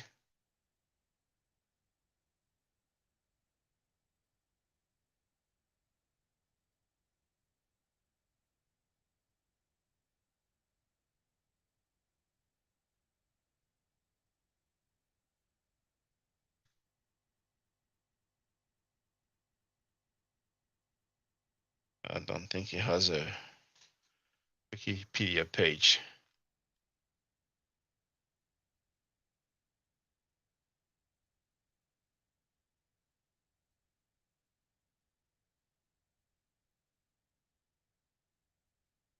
And the funny thing is that, you know, this lady, that's in French, so if anybody's a French speaker, this lady that I told you about that just passed away last month, she's with him. Bernadette Menu and Ashraf Sadek published their second volume about their trilogy on the entry of Christ in Egypt. So obviously that's fictional at this point.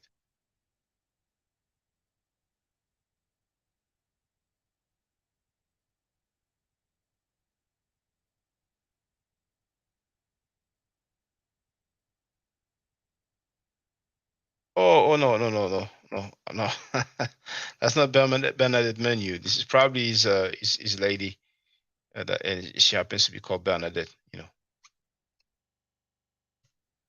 we're about to spread some fake news right now. It would have been a honest mistake. So we had two people who participated for the potential purchase of this book. Donnie Williams, you know, sent $25. So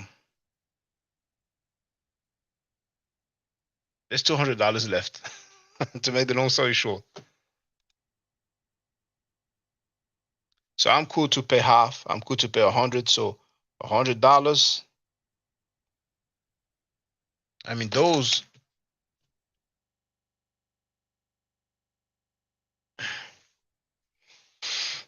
Etymological Dictionary of Greek. That was about $100, $90, something like that. 90 euros. Volume 1, Volume 2. And I still have to go over some Medu words in that lexicon that I've shared several times. Many different languages, African languages, and even Greek words, and some French words. So, what if 10 people get on board? It's $10 each. We have 20 people watching right now. So just half of it. Just holler with $10 and we're good to go. I'll place the order tonight. Tonight. How about that? Is that too much to ask? Then I pay the other 100.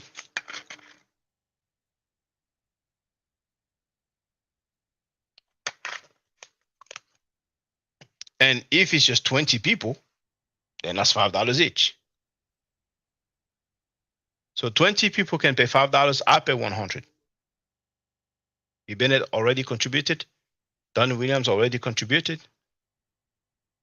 I will contribute the most part, but hey, I'm the one who's definitely interested in getting that thing. And then can go to the book,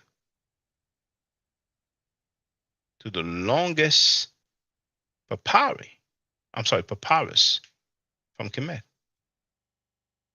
So how about that? Does it sound good? $5 each? Come on, y'all, tonight. And $5. Come on, brothers and sisters.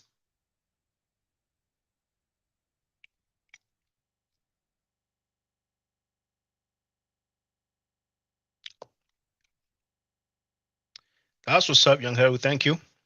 He contributed. So it's no longer 100, it's 90. So 90 divided by 20.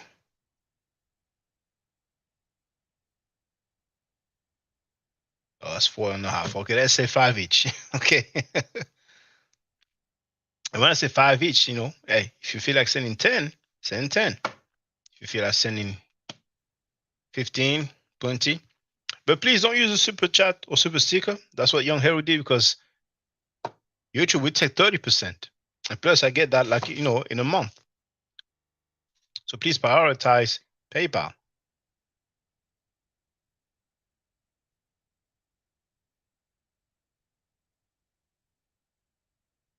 No, if I not, we have yeah, I paid half. I paid 100. Paid 100. But by the reaction, it looks like people are not really eager. Hey, it is what it is, man. But you know what? For those who we catch the live stream after, I won't super chat again, lol. LOL.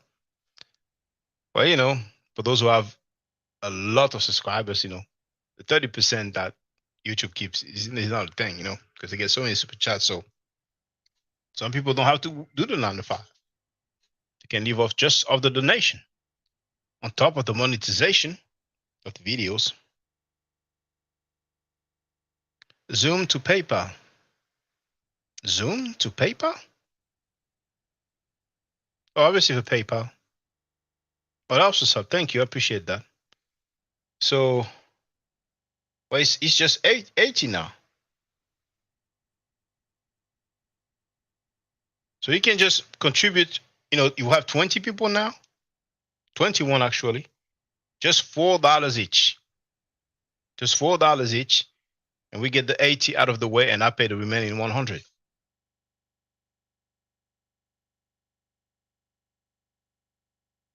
Because V. Bennett and Donnie Williams, they've already covered the 50 out of the 250. So we are progressing, you know. First got the 50 out of the way, and out of the 100, we are down to 80 now. So if 20 people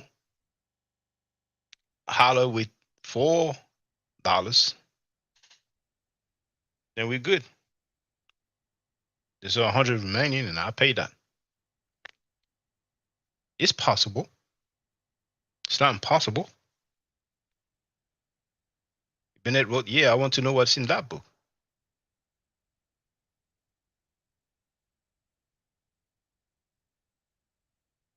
Me too. How to contribute. But you know what? I think I'm going to go ahead because some people contributed. And hopefully some people after the live stream will see this part and just say, you know, hey, I'm going to do my share. But it's not cool that people contribute and then, you know, I don't get the book. So it's like, you know, it's like, you know what I'm saying? I'm getting paper and, you know, I ain't getting the book. You know what I'm saying? So, you know, I guess I'm going to remind people, hey, I coughed $180. So, you know, I wouldn't mind. Let me place the order. Hold on. I'll grab my wallet. Hold on.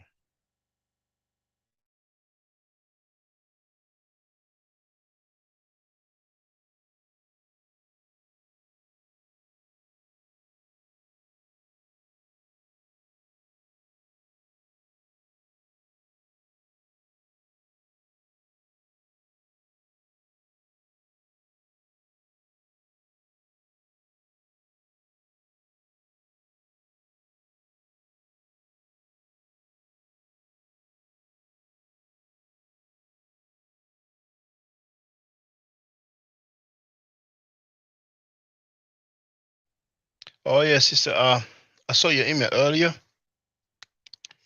I'm not sure if I can have that thing that you talked about. Damn, Donnie Williams. Oh, that's what's up, man. He basically covered what I was expecting to be covered, so I can comfortably pay half of the stuff. I appreciate that, brother. And with that large donation of Donnie Williams, and I nose into the Meta Nature. Now I'd be damned if they don't have the hieroglyphic transcript. But at least we'll have the translation. I don't think he will put the hieratic. I'm sure you have the hieroglyphic transcript. I wanted to clear that up. But like I said, the National French Library was not open in the morning. But I have all these other books, man. So we're gonna go to some Medu, man. We're gonna go to some Medu, man. So let me place the order, man. Now, Imhotep University TV wrote, send me your Cash App link, bro, Shaq. Now hold on, Cash App, but I really prefer PayPal. But I'm gonna share both.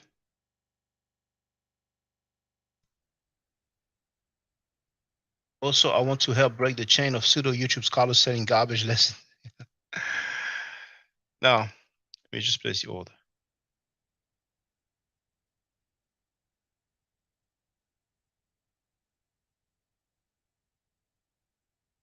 Okay, I'll do standard shipping. Standard shipping 2 to 5 business days. Priority shipping 2 to 5 business days. And they're funny. But it's the same price, so they are being fair. But one thing I learned, man. One thing I learned. A lot of time when you pay for quicker shipping, you don't get it on time. And they aren't gonna give you any refund whatsoever, any deduction or reduction. So usually it's best to pay for the slower shipping method. I'm saying this because most of the many, if not most of the books that I bought, came from overseas, many from America. So a lot of time I had to cough a fair bit for the shipping. Now, what's my password on this thing? I hope I'm not. Am I sharing? Oh, okay. So.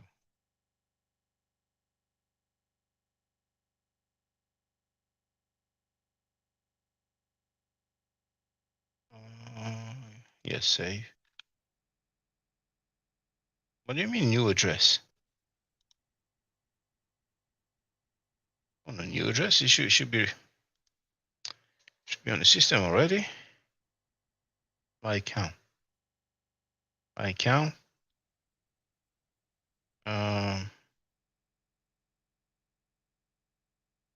Account information.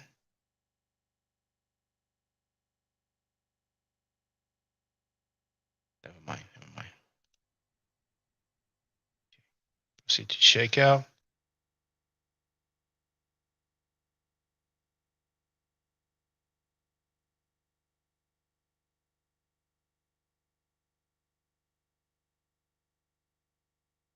Save my default address. Ship to this address. Payment method.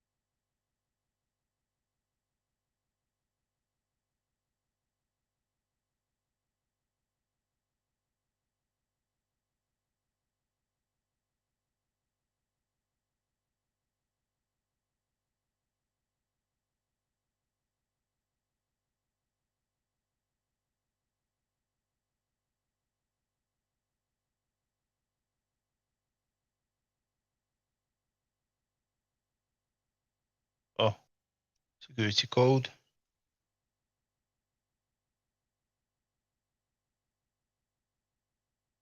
Now place order.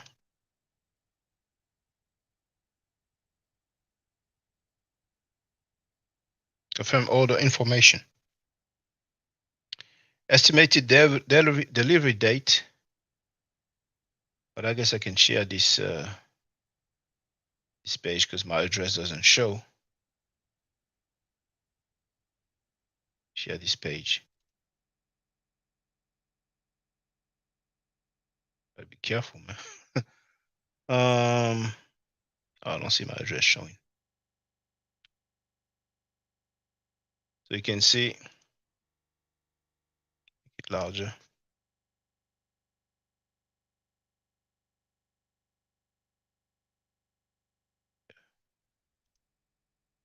Firm order information, confirmation receipt for sales order, blah, blah, blah. Got my email address, everybody know that. That's a library. That's a total price, $258.66. It's a little bit less in euros. And it's volume 1 to 3 of that book. And yeah. So I appreciate that. Now if I go to my emails, of course.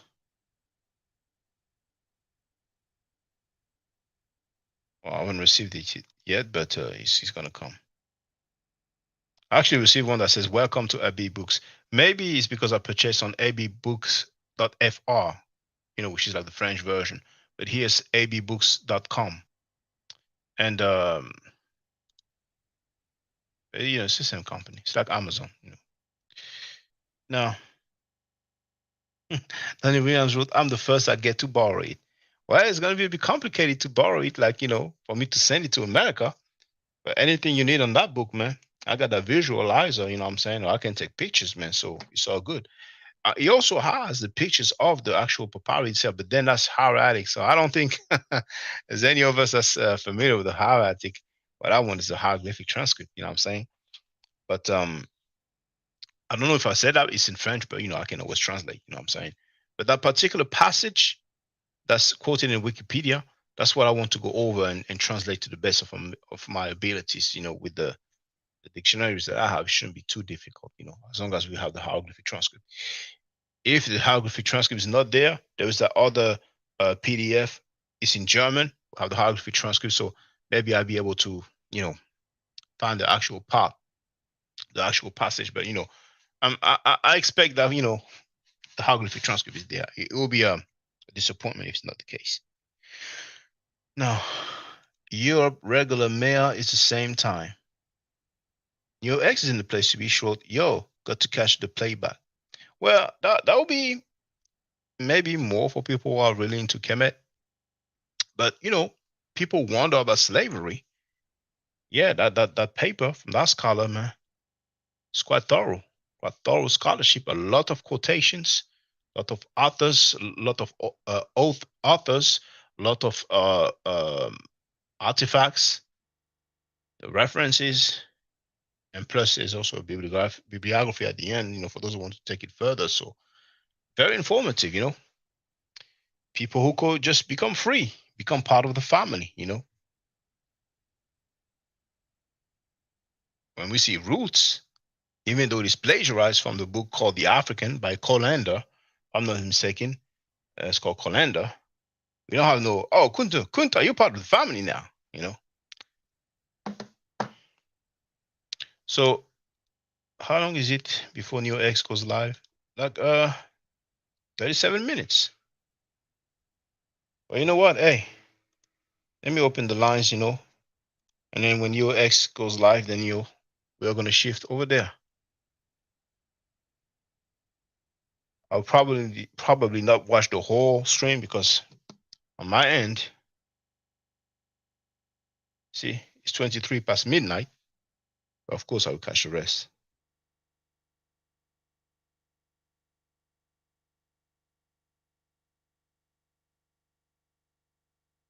So here's the chat. If you want to say what's up, if they have a question, we'll have half an hour before the Sister Neo X goes live. Can't wait to receive the book, man. New copyright matches found. Review videos that may be using your content. I ain't tripping off that. They're just letting you know.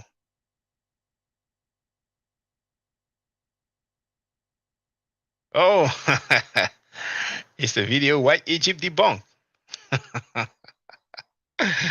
All right.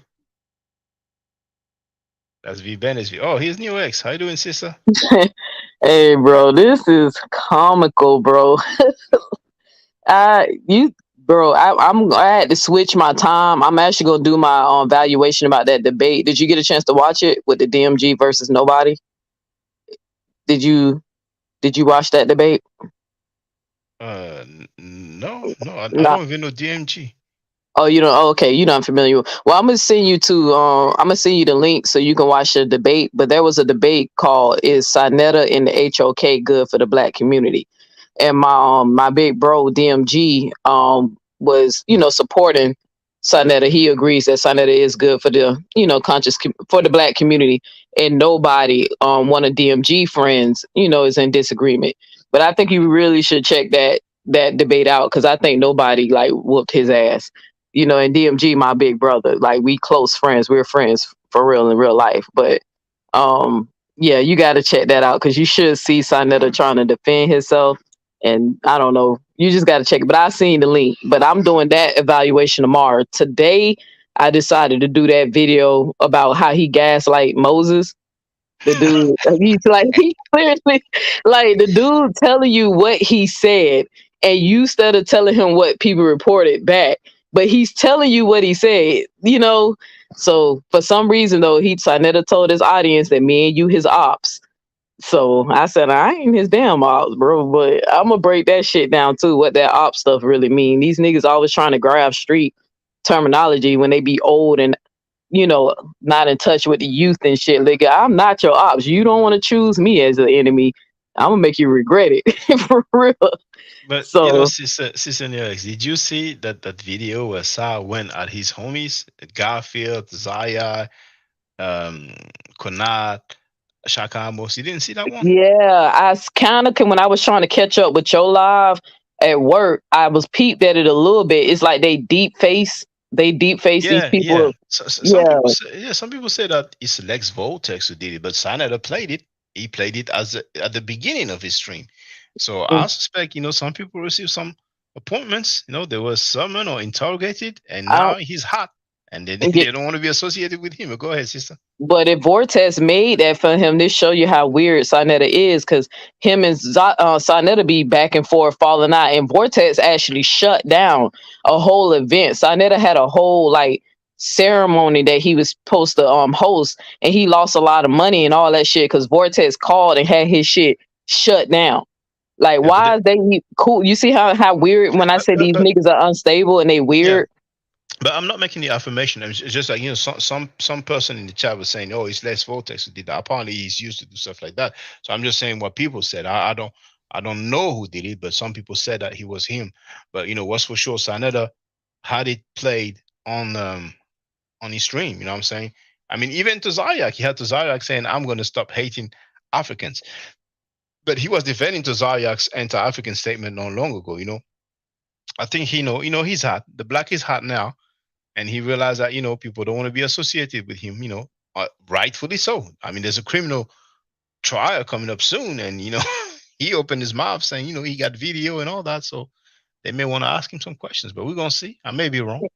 No, you might be on to something. Like if it happens, it's kind of obvious, Yeah, it will be obvious. Yeah, it's kind of obvious for those who kind of just can see what's going down. But if you, like you said, if he gets a subpoena and all that stuff, the truth eventually come out.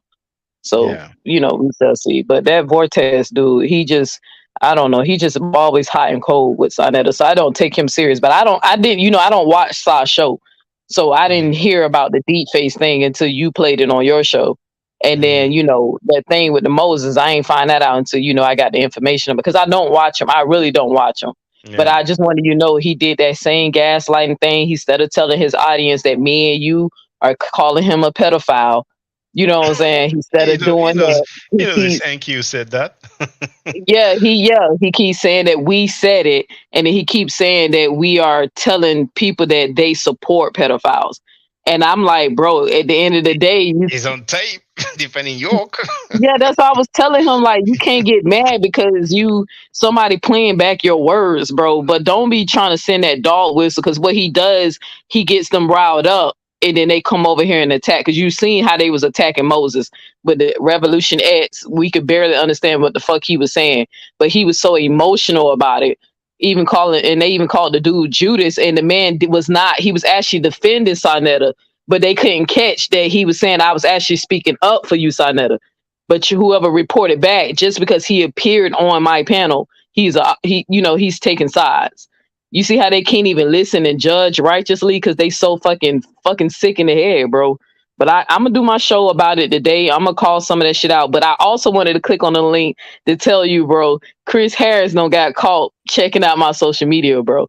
That shit had me rolling because his number is not saved in my phone. And I never look Chris up on Facebook because I know that's how Facebook will send a suggestion saying that, somebody you may know. So Chris, the guy caught, bro, he lurking. I remember I told you they keep threatening me to gather information and release stuff. And I be telling them, like, bro, if it's on social media, it's not a secret. Like, I'm not hiding shit. But he just got caught lurking. Like, how you get around that? Because we have no mutual friends. That's why I put the picture up, the screenshot, to show people that me and this nigga have not one. We don't have one mutual friend between us. You search me, you're looking me up. And when you the second person that come up on people you may know, that means you're looking at my profile, bro. You trying to gather information for Saw, bro. You a snake, clown. Instead of him spending that much energy trying to find out what I'm doing on my social media, why he won't spend that energy trying to get his money from Saw, Shaka? Why he won't go try to go be a man to go collect your coins? You provided a service, you completed your job. Why don't you spend that time trying to get this man to pay you instead of going on my social media trying to figure out what the fuck I do in my bedroom? Because I already know why they there. They are trying to find out what I do, That's just Maybe Filthy Frankie said, well, last time you left, so I lost money, so I got to recoup. I don't know, man. What's up, Young Kev? How you doing, brother? Yeah, what's going on, man? I'm happy Neo finna do a show on it because I saw a clip of it yesterday and I couldn't believe, you know what I'm saying?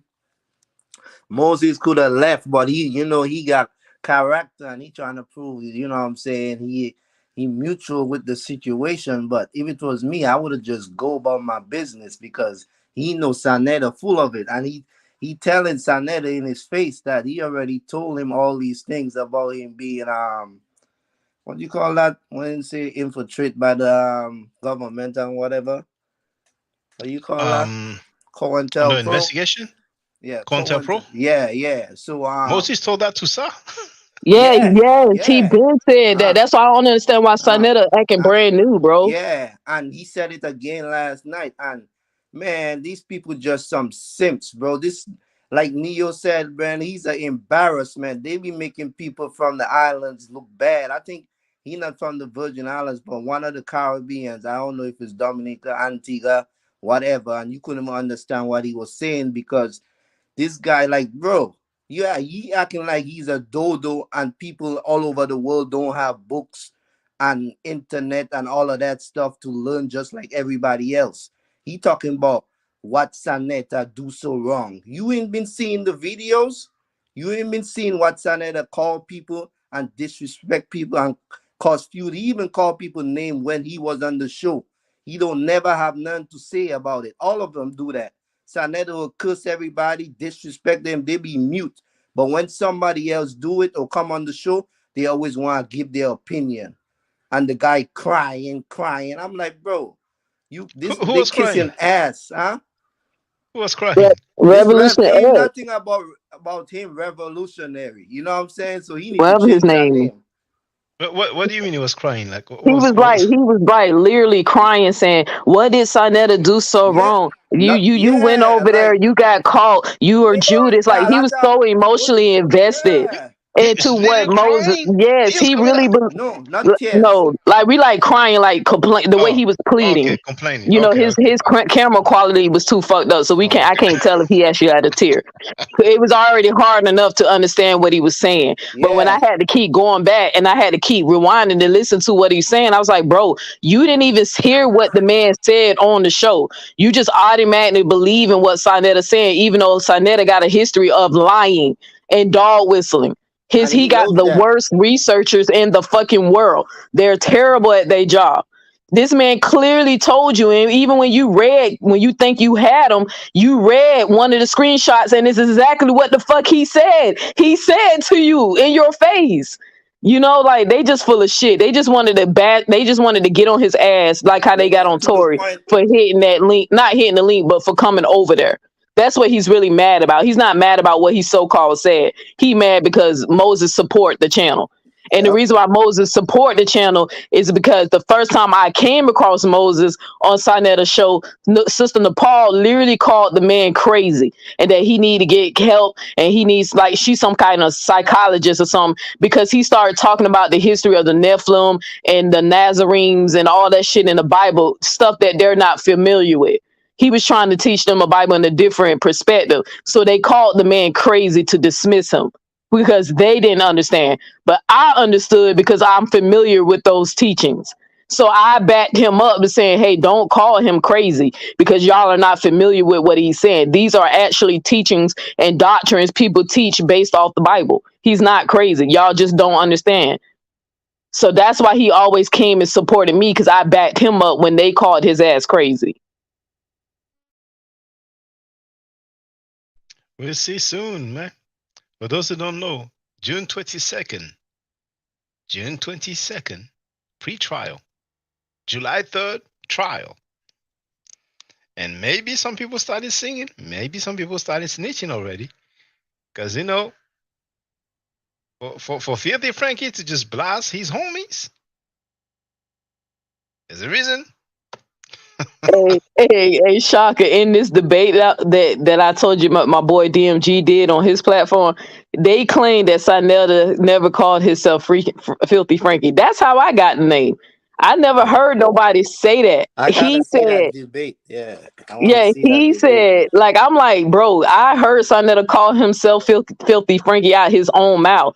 Like, he tried to use it as a flex, like when he was cursing and Yep. going off and saying Yep. fucked up shit. He tried to use it. Yeah, they call me Filthy Frank, so I'm finna get filth. Like, he tried to use it as a flex, but he didn't realize that shit made you look worse. Yeah.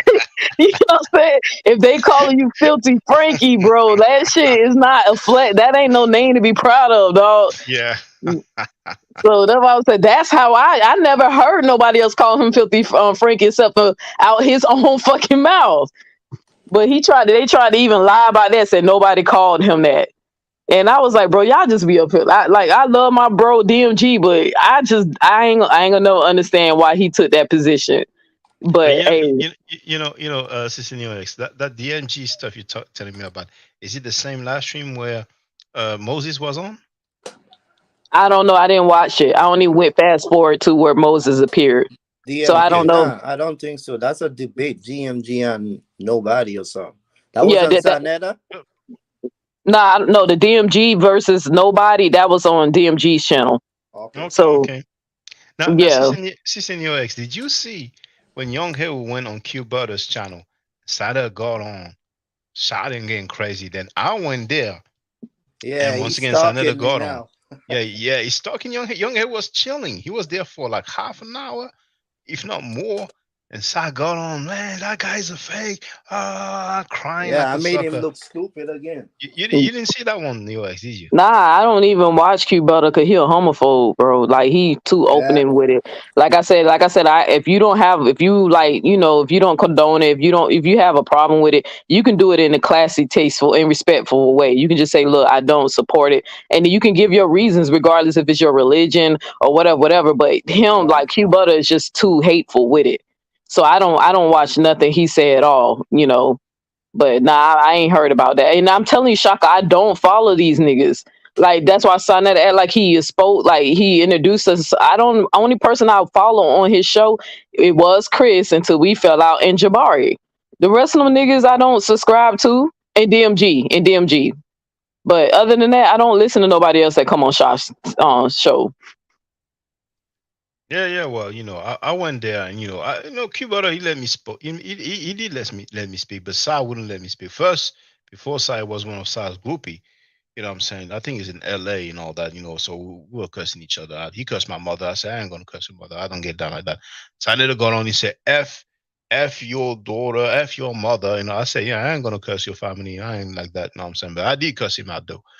And so it's to the point where we can't even, just go on another panel and talk, you know what I'm saying? So, but yeah, it was a bit funny, that dude this shit. And he said, oh, they're saying that I'm a pedophile. I said, Enki said that. It's Enki who said that, you know what I'm saying? And then he said, oh, they're trying to say that Nepal was into something. I said, hey, we're asking about the nanny? So I don't know why it gets crazy like that, you know what I'm saying? But hey, it's all good, man. Why he worrying about what they trying to say about Nepal? I got that information, and like I said, I'm not gonna say it from Sister Freedom. So if you mad because that so Frankie, I see some freedom. Sister Freedom, why she going around if it's a lie, if that's not true, what happened with Nepal, you need to ask Sister Freedom why she going around telling me that. Telling other people that, because I had no clue about this lady. I don't know shit about Nepal. But yeah, you see how they never can see their sins, bro. Like, I'm dealing with some like psychos, sick, and that's why I'm glad my appeal finally went through for that strike that Dulcinea did, because I'm finna see. Yeah, they finally. I don't know if I told. Yeah, they finally gave it to me, because I told them, like, when I finally kept trying to figure out, like, why would they even strike me in the first place? Because it's clearly obvious that it's fair use. She put that I was cyberbullying her. Yeah. So then I had to put that. I kept telling YouTube to go view her video, and you can see the cyberbullying started with her, and I'm just responding. So they finally gave me my appeal. So like you said, we got to wait them 10 days, and I'm going to see if he's going to pay the legal actions, because I already told you to. I'm prepared to take this to court. Like, I'm not worried about this. I don't think she will, man, because it should be wasting her money. But I also told YouTube, if she strike my channel again, tell me some copyright, that y'all got a zero tolerance. Y'all say y'all got a zero, so if somebody get caught doing that, you supposed to take their page. So, because I said she damn sure falsely used. She told them people I cyber bullied her. Didn't tell them nothing. Didn't tell them that she did a whole video about me, that she popped up on Sinetta's show, did a whole talking shit, called me a fraud. I ain't telling them people none of that. Just said I'm just picking on poor little Dulcinea for no reason. Like, fucking weirdo. Size like that, he's playing the victim. He's cursing people's mothers, family members, and then he's playing the victim, man, Yeah, hey. He's beefing. He's trying to beef with your damn daughter, 3 years old. Yeah. Instead of trying to beef with her, like, instead of breaking her up. Yeah, it's crazy. And you like, and correct me if I'm wrong, but even though I don't watch every show of yours, but have you ever said anything about his kids? No, that's what I'm saying. Members. None of his family members. So why he keep bringing your daughter up? Like, you beefing with a 3-year-old, and I'm still uncomfortable about that statement you made about that baby straddling her damn father. Like, I don't care what none of that. If he want to call me out on that, call me out, but then play the video of what you said to prove to people that I'm not lying. I'm lying. I think he wishes that I will also talk about his family member, so he can say, well, he says something about my family. You're a childish sucker move, you know what I'm saying?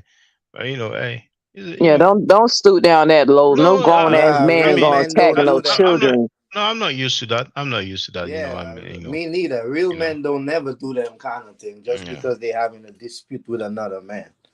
That's what I say. He a weak ass, bro. He's fucking narcissist weak.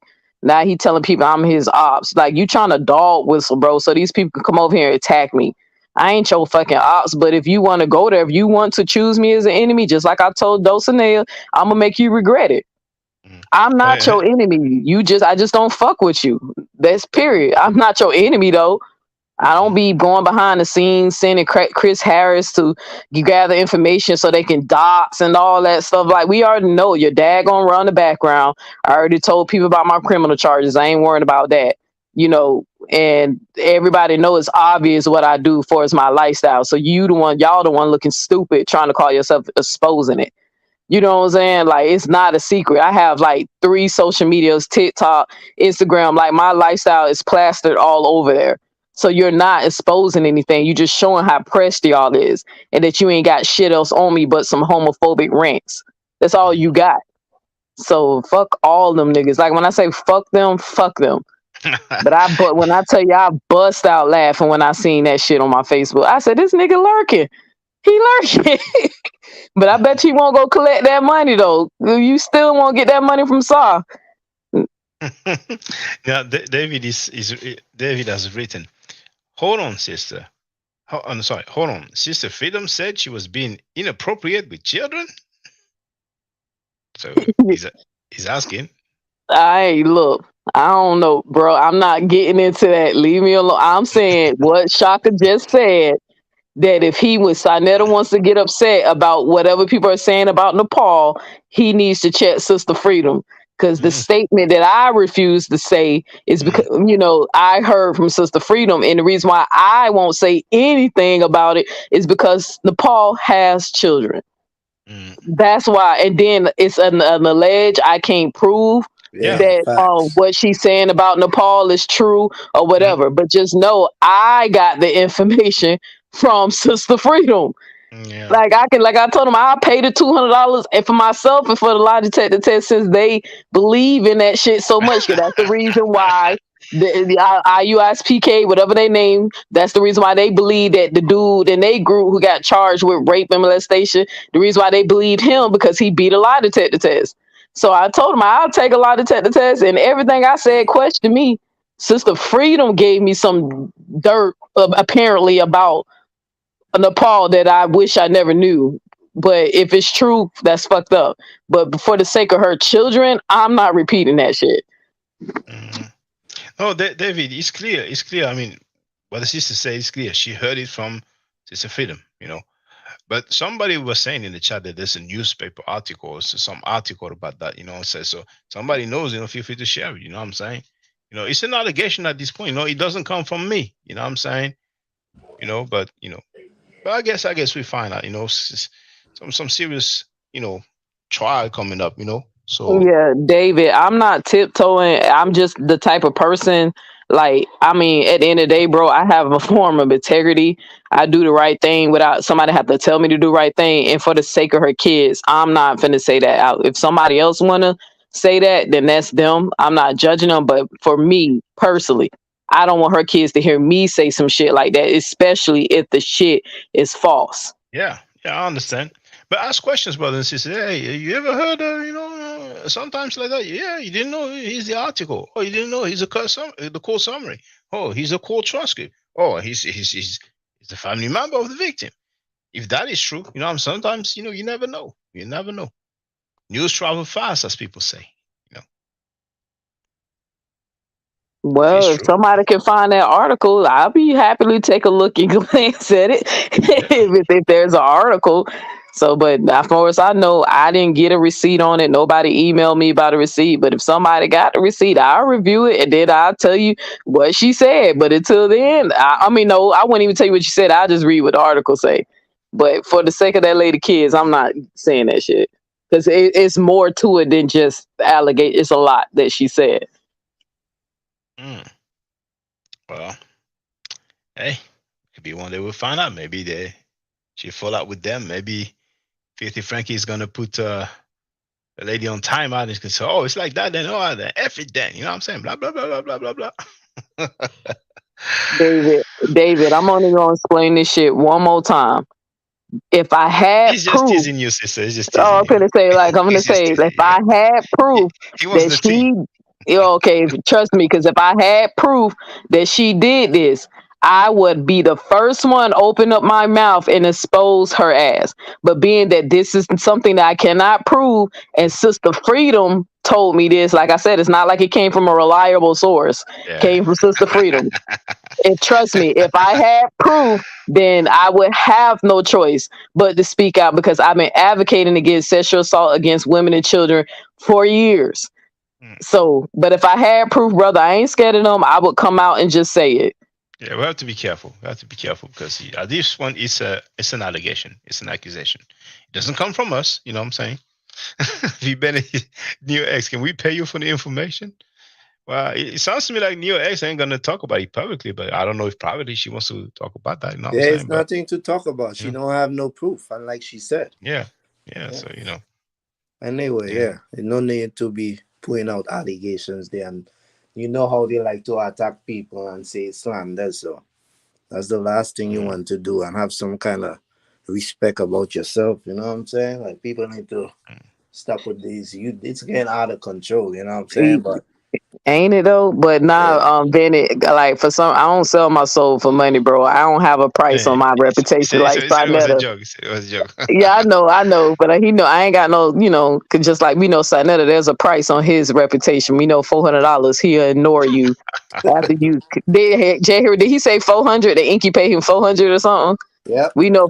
Yeah, we know for $400 you can call Sarnetta a pedophile every day, but if you pay him $400, he'll let you come on his show.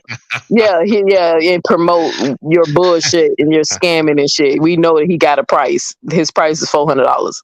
So, and out of all this shit that me and Shaka been exposing, if I can take my $400 and get my exposure back on his show, even though he invited me. This the stupid shit, Jay Haru.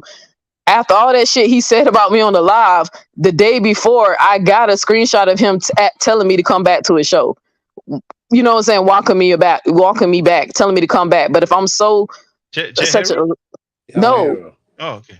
Young Hero, my bad. I'm sorry, I be getting y'all too mixed up sometimes. My bad. Young Hero.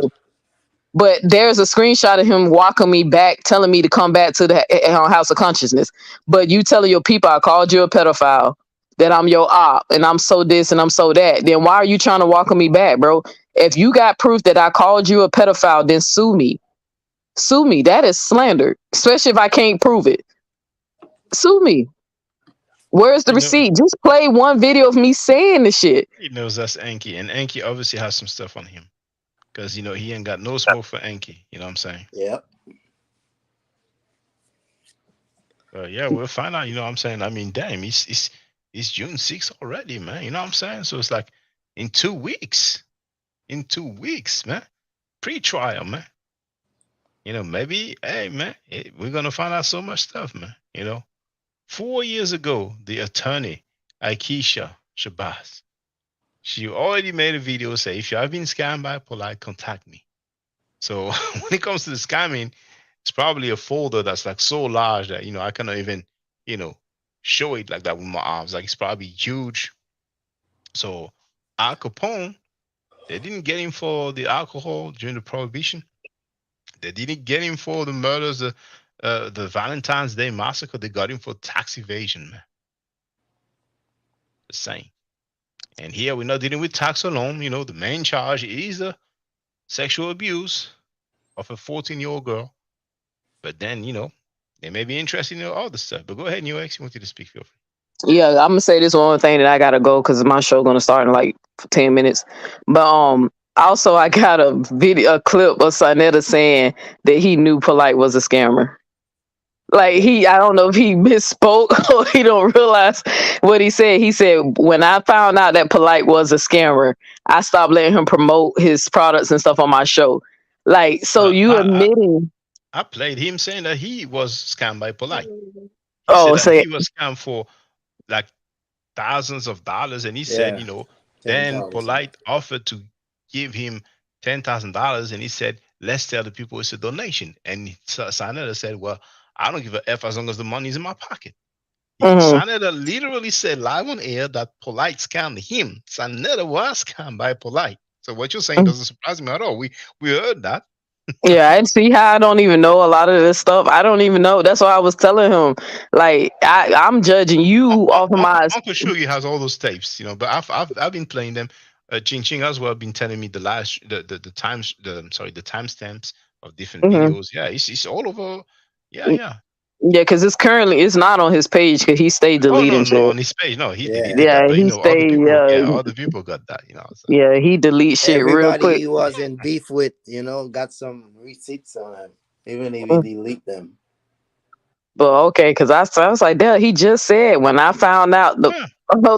Polite was a scammer, and I'm like, bro, why is you friends with? You just admitted that the nigga is a scammer. Then you started giving him exposure to the people so he can scam more people, or is you just mad because he wouldn't bring you along with the scam?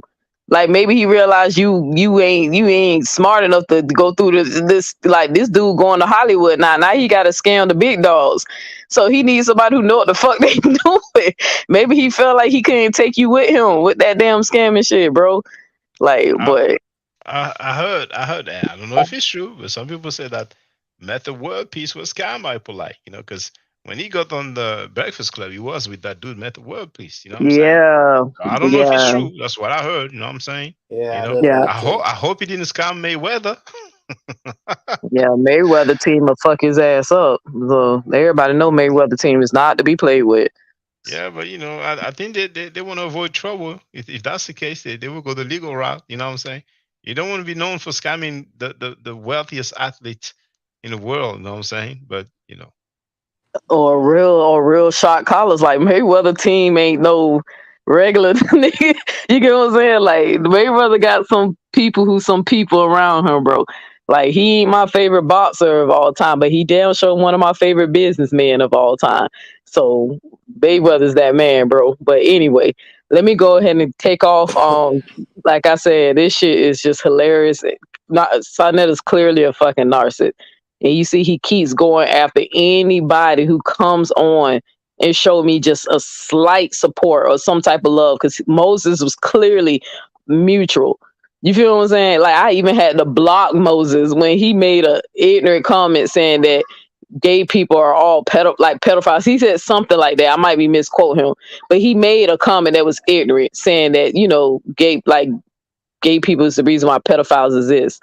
And we had to correct him by saying, bro, pedophilia come in all shapes and sizes, heterosexual, homosexual, women, men, black, white. There's no particular brand of they just people general who are sick.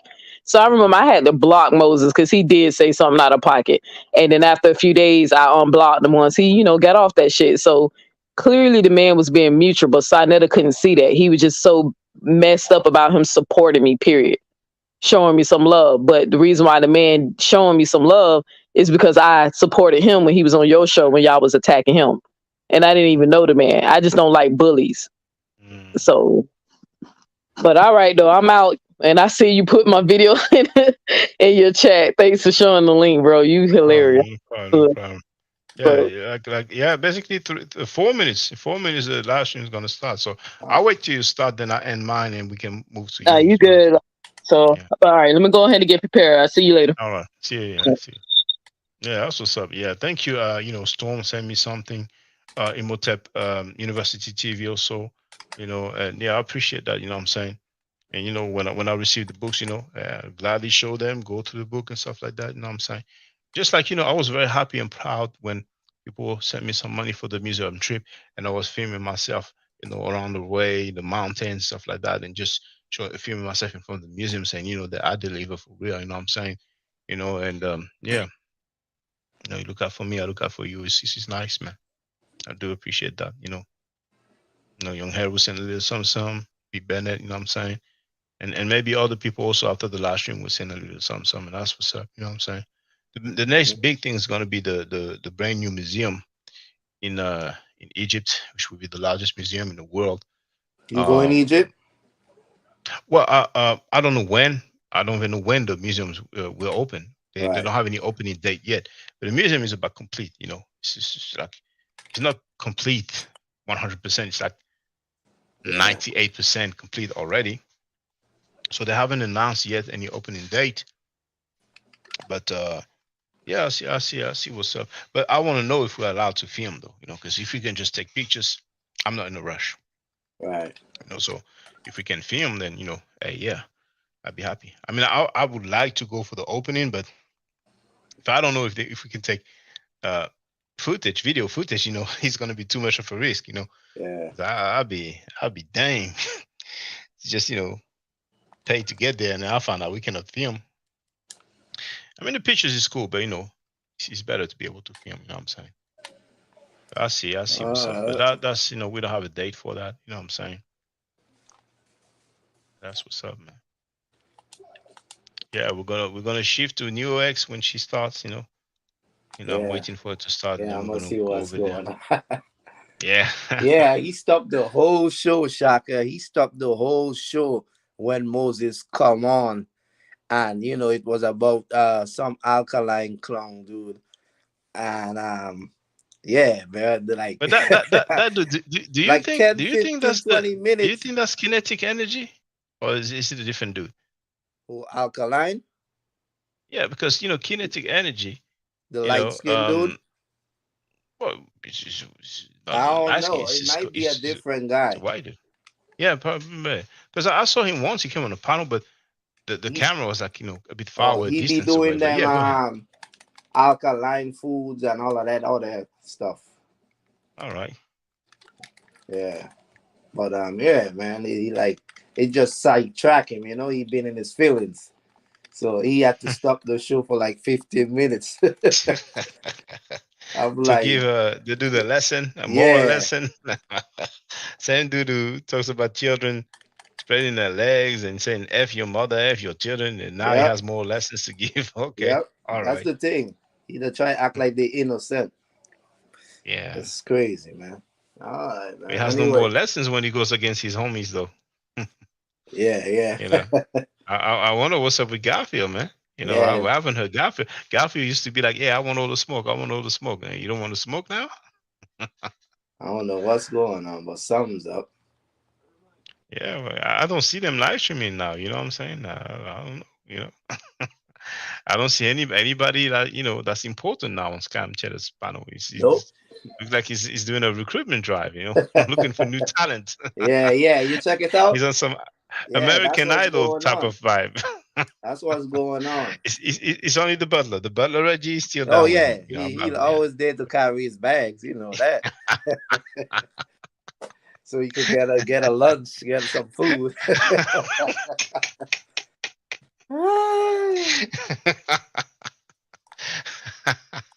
He can get some lunch money by carrying size bag. Yeah. I carry size bag. My goodness. Oh dear. Them Yeah. idiots are dumb. It's way too late to distance themselves from crime online after all this stuff. Well, it's a reflex. You know what I'm saying? You find out the black is hot. You know what I'm saying? Even if you were associated with the dudes at one point, you still want to be away. You don't want to be, So then they're gonna prepare their freestyle. If they happen to be in court, they say, I just happen to know him like that. I didn't know him like that. You know what I'm saying? Yep. He just knows my baby mama. That's all. He just been in my house a few times. Yeah, a few times. That's all. Just slept in my house a few times. I slept in his house a few times. We broke bread. I had drink. Went to the McDonald's with Enki. He got the veggie burger.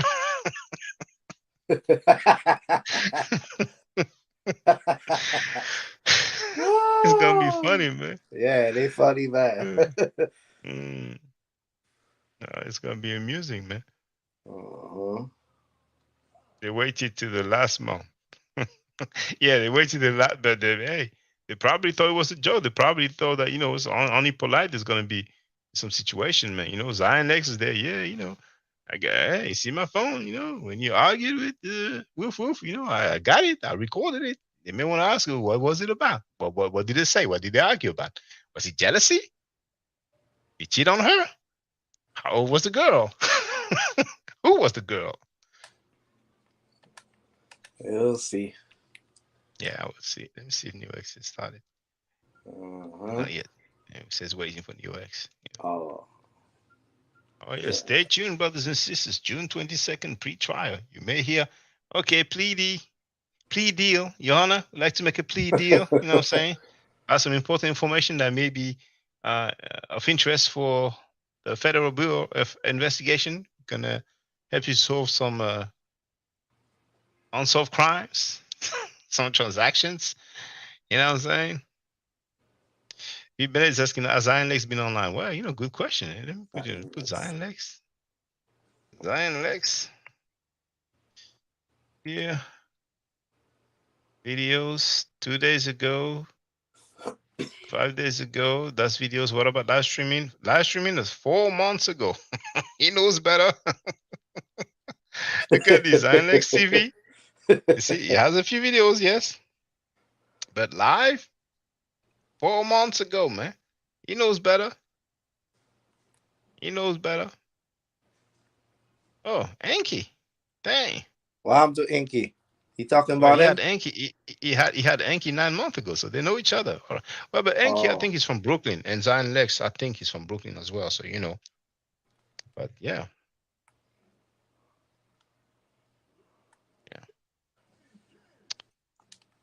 yeah, he knows what's up. You know, 4 months. You know, lay low, wait for the trial, then you talk, then you chill.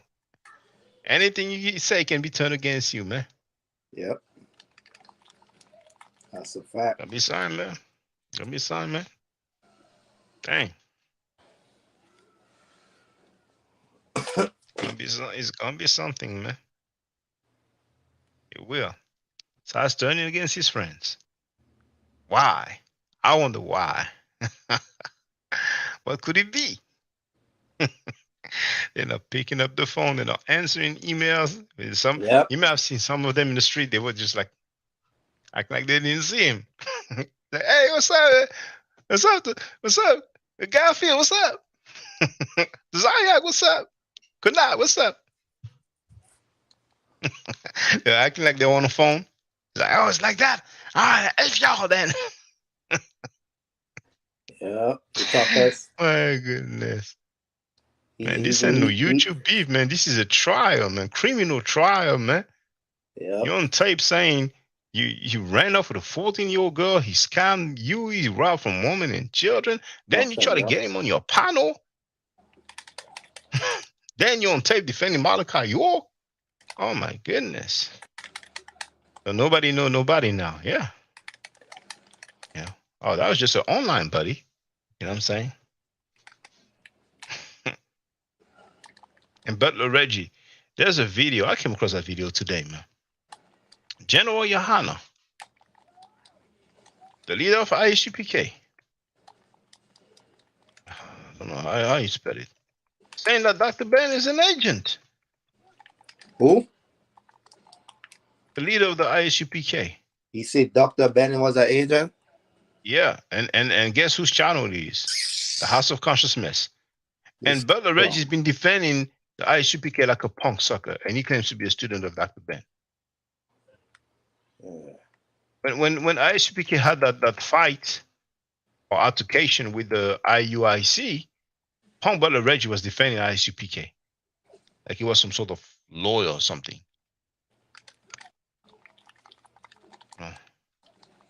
I saw it just today. No? That's how you write it.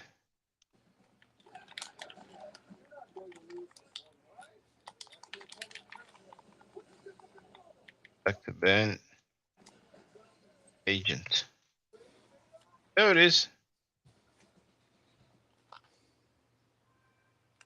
Let me just show it. People know I'm not making it up. Look at this. 6 years ago. And see that brother, Herman Small? We haven't seen him close to side. I don't know what happened. I hope he's in good health. General Yohana accused Dr. Ben of being an FBI agent.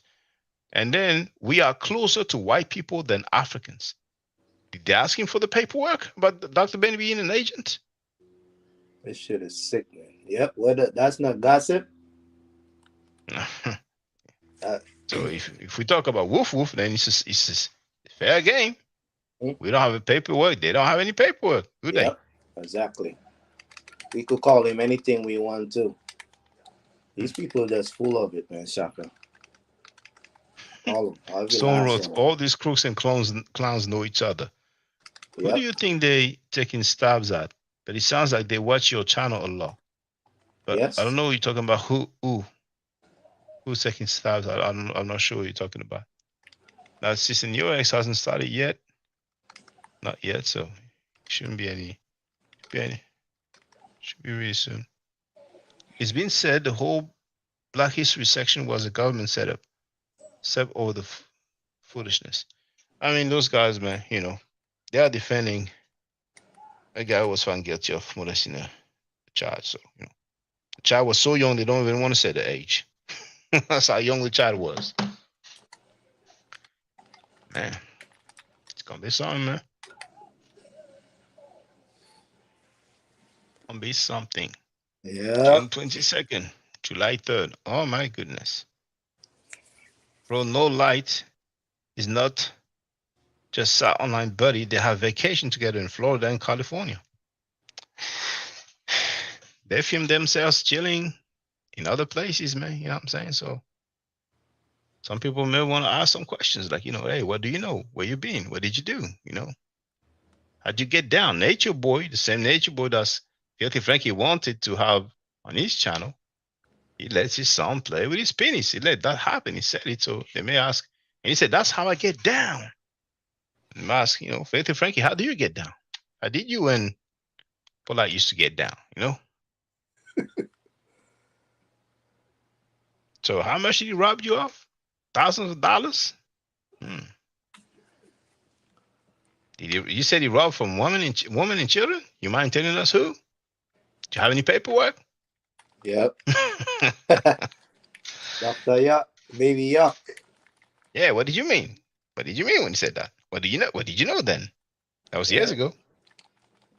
But they So like you to have talk video? about paperwork. Yeah. You said you have video. Where's the video? Don't tell me the dog ate the video. Don't tell me you deleted it, because if you deleted it, means you deleted some evidence. You know how much time you can get for that, Frankie? You better start singing now. You spend the rest of your life, you've been Pelican Bay, shoe program, ninja. King Kong ain't got on me. They're gonna so I even said it, bro. No, like even finance some of the vacations. Oh, all right, okay. What did you say, young Heru? No, saying he think he Denzel. He Yeah. think he No, untouchable. oh yeah, it was like, oh, let's see if Jabari, Baba Heru, and Professor Smalls can stop me. All right, maybe it will not be them. Maybe it will be the white man who's gonna stop you. But funny thing is that, you know, most likely it's not gonna be just white people dealing with the law. You know, you have, you know, Asians, black, white, all sorts of background. You know. Damn, man. So Polite finance your vacations? All right. Okay. You didn't have to do anything in return. He was just happy like that and just paid for vacations to you, just like that for the sake of it. I guess he will helping him scam. Yeah, you didn't help him. You sure? Okay. So you knew he scammed, but you still wanted him on your channel again? Okay. Did he give you any hush money? Oh, so many questions can be asked. Well, you I see the sis. Oh, Go he again? lied. He lied on Inky yesterday too, talking about Inky stole Polite computer. He didn't tell the whole story. You feel me? He didn't tell the story when Polite had asked Inky for money, and Inky was asking him back for his money, and he said, if you want to do some business, you could roll with us, whatever. And he was like, yeah. And you remember Inky were waiting for them and they never showed up. He went back to the apartment. They wasn't there. And he's calling them. They ain't picking up the phone. So he said he ain't get his money back. So he took the laptop. Yeah. I heard Enki talking about that. I think it was Doggy Diamonds. Yeah, Sanetta ain't tell everything. He lied on him talking about, he's a bomb, acting like he was a bomb, you know, trying to rob Polite and all kind of shit. So they fake, man. They fake. Stone Road Side will tell the court he just made up those stories because he was mad at No Light. They're gonna say, "Oh, so you were gossiping? You were slandering then?" Now, NeoX has started her live stream, so let's join us. Let's join her over there. All right. All right. So here's the link, brothers and sisters. Thank you for the support. Thank you for the donations, brothers and sisters. You know, my usual closing remarks is the same. Stay safe, stay healthy. If I'm allowed to by the next channel, I will definitely holler back at you. I don't argue, I stay fast. If you're not part of the solution, you're part of the problem. If you do not think right, you will not act right. If you know better, you will do better. I will not put the outro because we're going to go straight to NeoX live stream and have shared the link right there. So see you in a minute, brothers and sisters. Thank you once again. Tuaitu Duanichero Hotep.